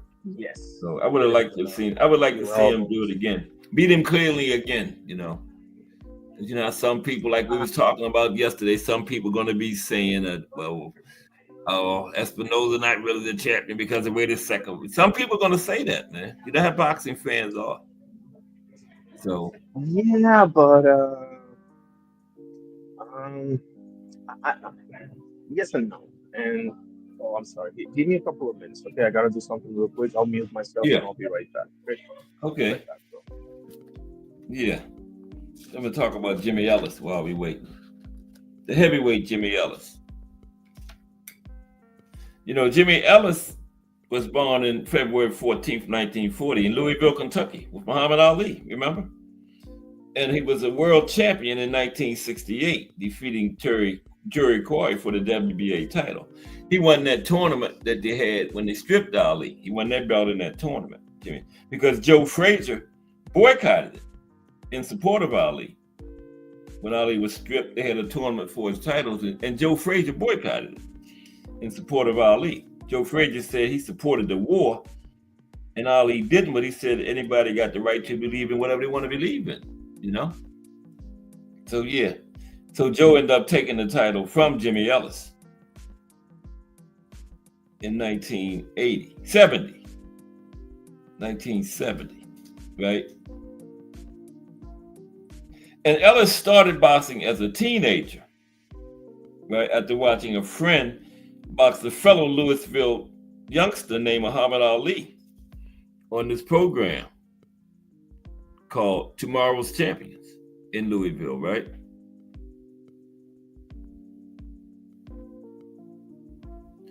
And Ellis, he did fight Ali during his career, and they were both trained by Angelo Dundee. And when they fought, Angelo Dundee was in Ellis's corner because Angelo Dundee was Ali's trainer, but he was Ellis's trainer slash manager. And at that time, I don't know how it is now. You got a bigger bag, bigger slice of the bigger percentage of the fighter's purse, being the train manager.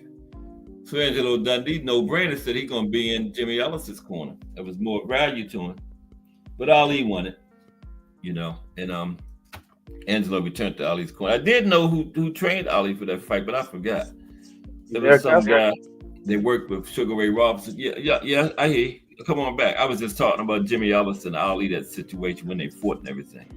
But yeah, I don't mean to cut you off. no, go ahead. I was just killing some time. That's all. We've been talking about Robisi and Espinoza. Remember? Oh yeah, exactly. Yeah. If I- I'm Robesi, bro, like I'm looking somewhere else, honestly. yeah. Because here's how I see it. Right, the first fight, Hmm. he hit him with everything and the kitchen Hmm. sink and couldn't keep him down, bro. Couldn't do it. That's bad news, bro. That, that, Yeah. that usually that smells like bad news. And he was And losing the second fight. when and to that be honest with you, to be honest with you, I think Robesi beats everybody else, bro. Honestly. that Espinoza, okay, I agree. I agree. Got Maybe 120. maybe Cool Boy could give some problem, but I don't see Lee or Ball beating him Nah, at all. I don't think he could handle Obese or Espinosa.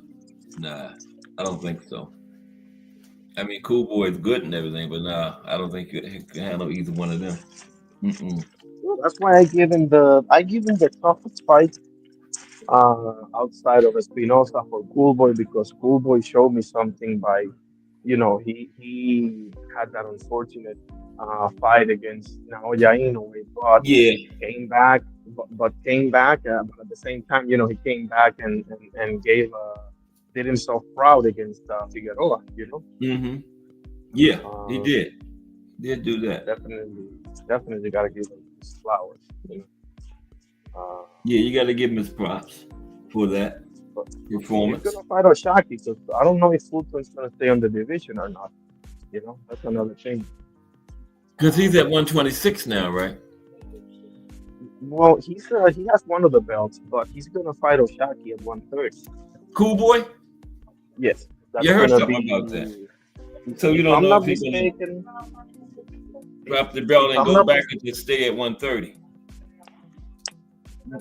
I mean, as I understand, I heard like he was trying to see if he can keep it as Yeah. well. Maybe try to be a champion, two division champion or something Oh, like that, okay. which is awesome. But um, oh man, I forgot. I was gonna say. Oh, then he got to fight in both divisions if he's going to hold on to both belts, Yeah, it's kind of weird because Yeah, I you mean we'll can't. see what happens. Yeah. We'll see. I was gonna say is that if I'm not mistaken, that's the co-main for Tank and Roach too. Who's that? Cool boy and um uh Ochaki. Oshaki, really? Okay. If I could be wrong. Yeah. I think I heard that. You know? When is Uh, that fight anyway? Is it July or August? Tank and Roach 2. I don't know. I don't remember. Oh, Searching for so many fights and dates. I get them all mixed up, bro. Trust me. let me ask you about tonight then. We got two cards tonight, remember? Yeah, I got the Wilder and what's the other Yeah. one? Billy. I forgot who he was fighting. Christian Billy. Yeah, Suleki. Yeah. Suleki, Who's I he think is fighting? his name. I think his name is Suleki or something. I'm not Okay, too yeah. I sure. looked at it before he came on, but I forgot who it was already. Yeah, so we got two cards. I'm not getting that Wilder card though, you know. Nah. Do His you know last where two. that's gonna be aired? Because I was told that Wilder was gonna be on BLK Prime, but I don't know where Yeah, Bill's I'm gonna not be. paying for that. He didn't look Yeah, good at all in his last two. That ain't worth paying no money for to see that. Man. I It'll agree. come back But, on. but, but where's Billy? Is it ESPN or what? You know? ESPN Plus. ESPN. Yeah. Okay, Yeah. that's tough, man. ESPN. Mm-hmm. Uh, Yeah. Billy is. That's the one I are you watch. high on him, Billy? Are you high on him, No, Billy? nope. I think when Me neither. he get in there, gets the right name, he gonna be exposed. I mean, they tried to make the Diego Pacheco fight several times now, if I'm not Mm. mistaken. I mean, I That don't would know. be I a could good, be wrong about that. interesting. That would be an interesting matchup. That would be interesting. Yeah, but You Diego Pacheco's gonna fight Trevor McCombie. okay? But I was just saying, Um, you said they tried to make it that be him and Pacheco. That would be interesting. I You know? agree. I agree. Yeah, Um, yeah. honestly, I don't like either one of them Mm-hmm. too much, Pacheco or Billy. Yeah. Um, I'm actually rooting for Trevor McCombie against Pacheco because I think Steven Nelson gave him hell in that Yeah. fight. You He know, sure did, man. Yes, he did. yeah, and he the age difference was astounding, and Steven Nelson still pretty much won the Yeah. first half of the fight. Chico shouldn't have had as tough of a Uh, time as he had, and I didn't think he should have in that fight. exactly, But Nelson exactly, came out and did his thing, man. Yes, he did.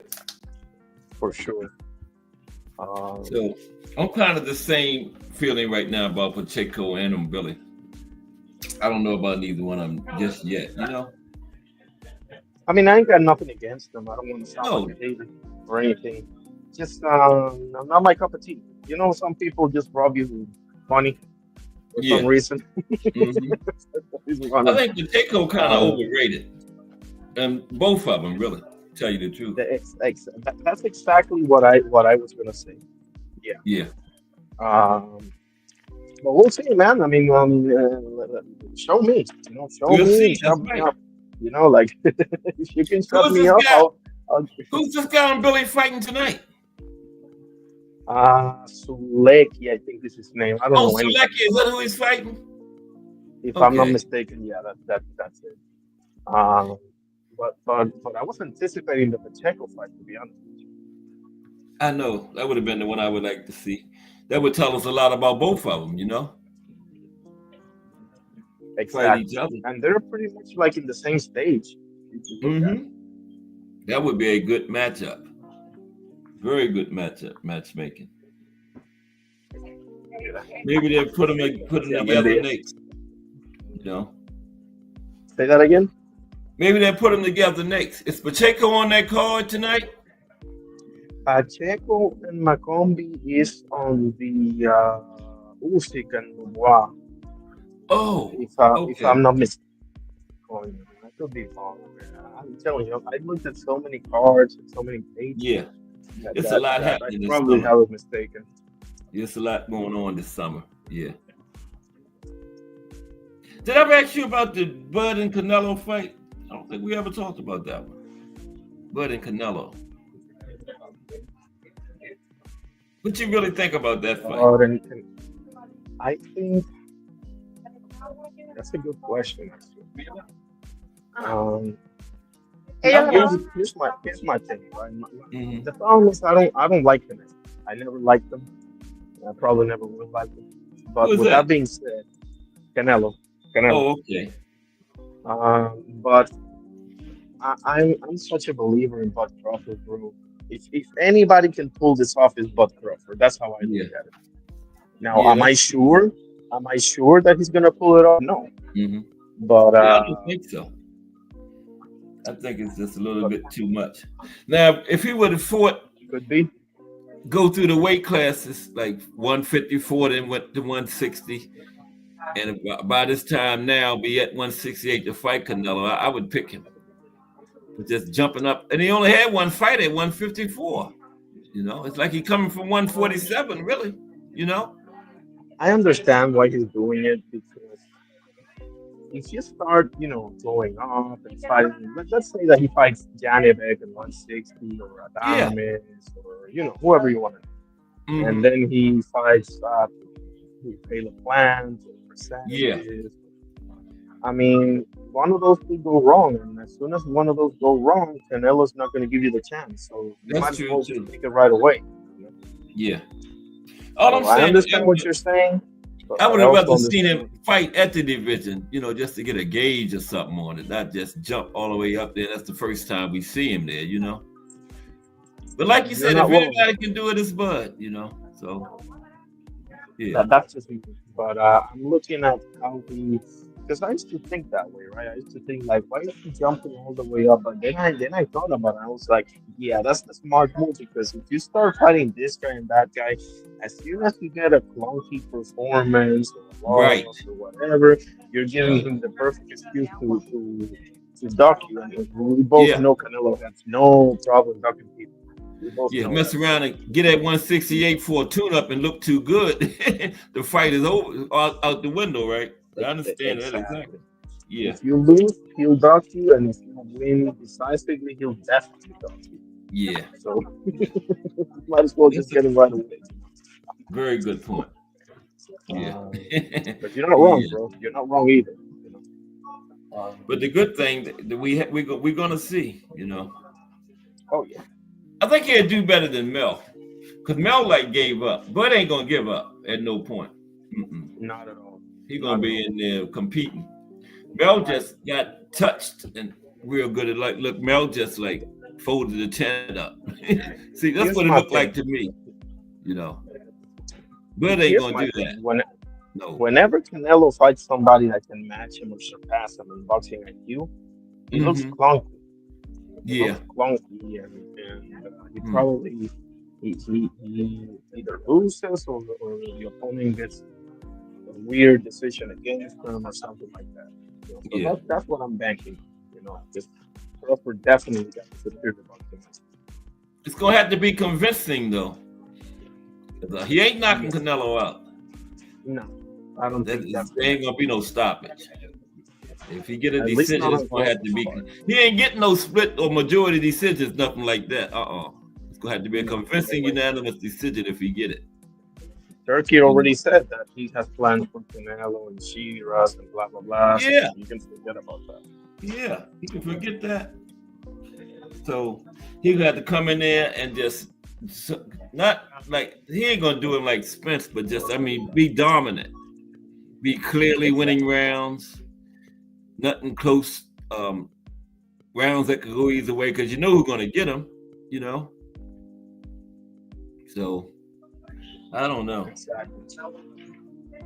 I don't think he Although can pull it off, but we'll see. I don't think he can do it, it is but we'll interesting. I think it's more interesting that people think it is. yeah, Everybody's just, oh, there's work classes for a reason. Yeah, but there's also some exceptions, right? yeah, that's Like true. Roy Jones and That's Woozy, true. or Very like true. it's not that simple. You know? So that's another thing that we can look up. If he does it, I'm gonna be the first one to say to praise him. You Acupona. know? Yeah. Exactly. So that Hmm. would be the keystone moment of Monster here, and nobody can Yeah. say. If he wins that one, man, you I gotta don't understand put I him don't up there. understand the criticism of Buck. I really don't understand. Like uh, everybody's like a resume, blah blah blah. I'm like, what's wrong with his resume, bro? He has a bunch of undefeated fighters. Like it is really weird. Yeah. If he does, you gotta put him in the line of the greats. And the pound for pound argument is over if he goes up there and beat Canelo. But that's the definition of pound for pound, you know. Look like I done lost the fine irony. Can you hear me now? Yeah, yeah. But you know, like I was saying, that's the definition of pound for pound. So if he goes up there and does that, you know, there's no argument who's number one pound for pound. Jump up all those weight classes and win. I mean, you know, you can't say anybody else. To me, He got to he'd be do an it. all-time great fighter. He's an all-time great fighter already. Yes. Yeah. No, I'm a Buck fan. I'm not afraid to admit that. I'm a proud Buck fan. Um, Mm-hmm. that's it. But I mean, I don't know, man. Like people will, like I was saying you the other day, like people will use the logic with this sport that they won't use with any other. Not only I know. sport, but That's true. but any other thing. Like I mean, That's true. so I don't Yeah, know. they do. They'll either, you know what they'll probably do if God whoops Canelo's ass. You know what they'll probably do? They'll What's probably that? point out to the school. They'll probably point out to the school performance and say that wasn't the thing Canelo. I That know. fought. You know that's That what they're fought gonna Amir. say. Absolutely. I mean, you I'm gotta gonna give find him credit. something. If I'm gonna, I don't think he's gonna win, but if he wins, I'm gonna give him credit. You know, I'm But not here's gonna. my thing: is it that hard to just give credit to a guy? I don't know what Like it is, you seriously? find, Arnie. Some people just Because either like one fighter so much or dislike the other one. It's just hard to go against that fighter or be for that other fighter that they hate. So they like one so much it's hard to go against them, or they hate one so much it's hard to go for them. You know, some people just can't do it. You know, man, that's whack. perfect In my example. You had opinion, that is people whack. making excuses like the Keyshawn. I'm not trying to bash pile on Keyshawn, but the situation they had, you had people making excuses for him. Couldn't admit he was wrong. In that Right. situation, the most staunchest Keyshawn supporters should have been able to admit he was wrong, man. You know, Oh yeah. you still had people making Perfect excuses. example. That's a perfect example, actually. I You know, appreciate that. Yep. That's so a great example, bro. yeah. So some people just not gonna go against some fighters, no matter what they do. You know, just not gonna do it. And then they're not gonna be for some fighters, no matter what they do. It's I just mean, I can kind of see the logic in that because you're mhm. basically saying I'm a ride or die type dude, which is not necessarily a bad thing. But at the Yeah, same time, you can't be condoning something that you deep down you know it's wrong, bro. right. That's dangerous. You know, And like you I said, wouldn't do that for my family members, let alone somebody. And like you just said, boxing is the only sport they do that. Other sports, no matter how much you like a team, if they lose and get beat real bad, most people will go in and admit it. Boxing is the Right, only sport that's like this, man. You know, man. the only one. And it is the thing is that boxing should be the sport where you're the least like this, bro, Yeah. because it's so unpredictable. You mean, You're I right. saw the other day in the Fabio Wardley and Justice Hooley, the dude dominating the entire fight gets caught with one shot. That's it. He loses. That's it. So I mean, that can happen, bro. So how can you be this unfair? I don't know, man. I don't I understand it. just gotta live with it, I guess. Maybe because it's one-on-one or something. Could that have something to do with it? Where a lot of teams, Yes and no, because they don't do that in MMA though. They they don't do that sure in don't. MMA. They They sure don't do don't. that Nope. They sure yeah. don't. There's a But few. that's not it. Nope. Tennis, no other one-on-one sports they don't Telling like. you. Boxing is the only sport for some reason. Where it's just hard.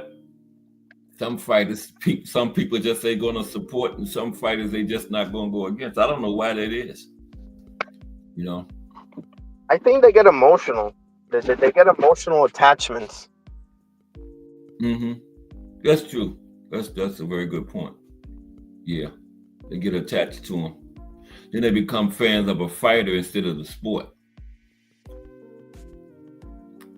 Whereas most others, especially most team sports, you might like a team or hate another team, but you usually like the NFL. You put the NFL ahead of the teams.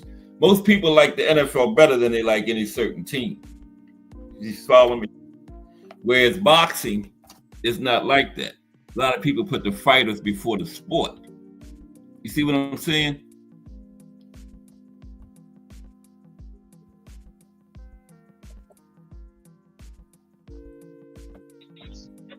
You see? Yeah. Do you hear what I was Hello? just saying?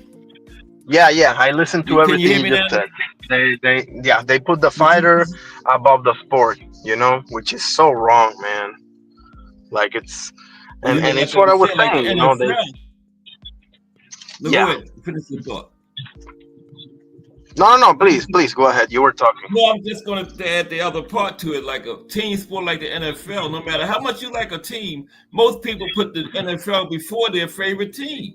They like the sport, the league better, you know? Right. Exactly. Yeah. And that's the way it should be. You should put the sport first because the Right. fighter ain't going to last forever, bro. That's right. And I mean, if you like a fighter, because I like many fighters, and I will, go to the end to defend them and this and that. So I'm kind of guilty of that, but at the same time, I don't like any fighter more than I like boxing, bro. Not Right. Marvin Hagler, not even Trinidad, not Calzaghe, not whoever. I mean nobody. I can't like any, not even Muhammad Ali or Robinson. I mean Yeah. whoever you want to name, bro. Like, but yeah, that's our plight, bro. The real ones like you and I, and the beautiful people here in this community. The we gotta. I guess we gotta deal with it, man. Because what are you gonna do, right? Yeah. Yeah, we can deal with it. Oh yeah, I mean, it's We just love the sport, man. We can overlook all that kind of nonsense. yeah. Plus, I know how to get them. Well, not for sure. Some of them are kind of. I have my angles, where I go to Yeah. and stuff like that. So I've been in some chats and seen some people on panels that it's just nothing you can do. Some fighters they just are not going to go against, no matter what. talking about boxing hacker, right? They twist themselves in pretzels defending fighters. Stuff that's not even defendable, You're talking about boxing hacker, right? Who? You're talking about boxing hacker, right?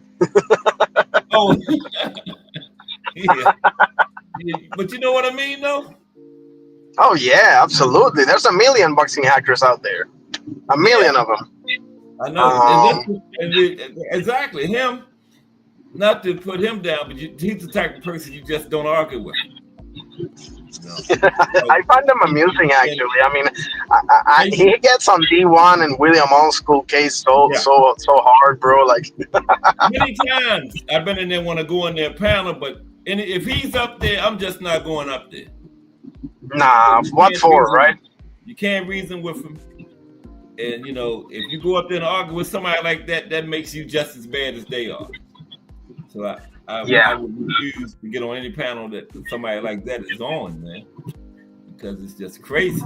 Plus, you're probably going to get upset, They're probably just going to make you upset, and it's not worth it, You're getting upset in the chat listening to him. So imagine talking straight to him. No, I can't do that, man. Hell no. I was there in the panel one time. I met him like 2 weeks ago, and he made me laugh a couple of times. I don't mind him too much. I haven't dealt with him the way that D1 and William have dealt with him. You can tell like they have dealt with him quite a few times, but I don't. A couple of things he said, I couldn't help but to laugh. It's pretty. He's a little witty. How do you say witty, something like that. But at the same time, bro, I mean, he looks like he should be Devin Haney's lawyer or something like that. So I wouldn't even let him on the panel. I wouldn't even let him on my panel. I wouldn't even let him on. Out of there. I just wouldn't. I'm an honest person. I just wouldn't. Man. Has he tried to be on the panel? No, he's never even been in here. He wouldn't come in here because I done said stuff in the chat where he can't like me. I done said stuff like, he's up there. I see y'all later, and I leave. I just leave out the chat. I can't listen to this nonsense. He would never come to my channel. I saw once he was on the panel, I think, and you put on the chat, "Oh shit, is this clown again? I'm out of here." You saw that? Yeah, bro, I was dying laughing, bro. He would never. I meant that he would never come here. I left. You didn't see me make another comment, did you? I was gone. You can put evidence right in front of him. He was still disputed. And people say you got to have different opinions, but different opinions is different from knowing you are wrong and still arguing against it, trying to argue the fact that is not true. That's not good. Something that he does that I don't like is that you will ask him a question and he will answer a question that you didn't ask him. You understand? Yeah. Mm-hmm. I think that's called. They have a term for that. I don't know if it's gaslighting or filibustering, something like that. But you will ask him something, called ignorance. Yeah, yeah, that's it. And people will say, "Well, I don't know why people him and all that," but that's not good. The way that guy is, man. You're wrong, and you're still gonna sit there and argue with somebody. A point they can prove it, can show you pictures, can show you in black and white. You still gonna sit there and argue about it being right. It is annoying. Yeah, absolutely. It's crazy. So I don't. No, I don't fool with that guy. He would never come here. No. Probably would block him. Hey, brother. Yeah, but I mean, no. Go ahead.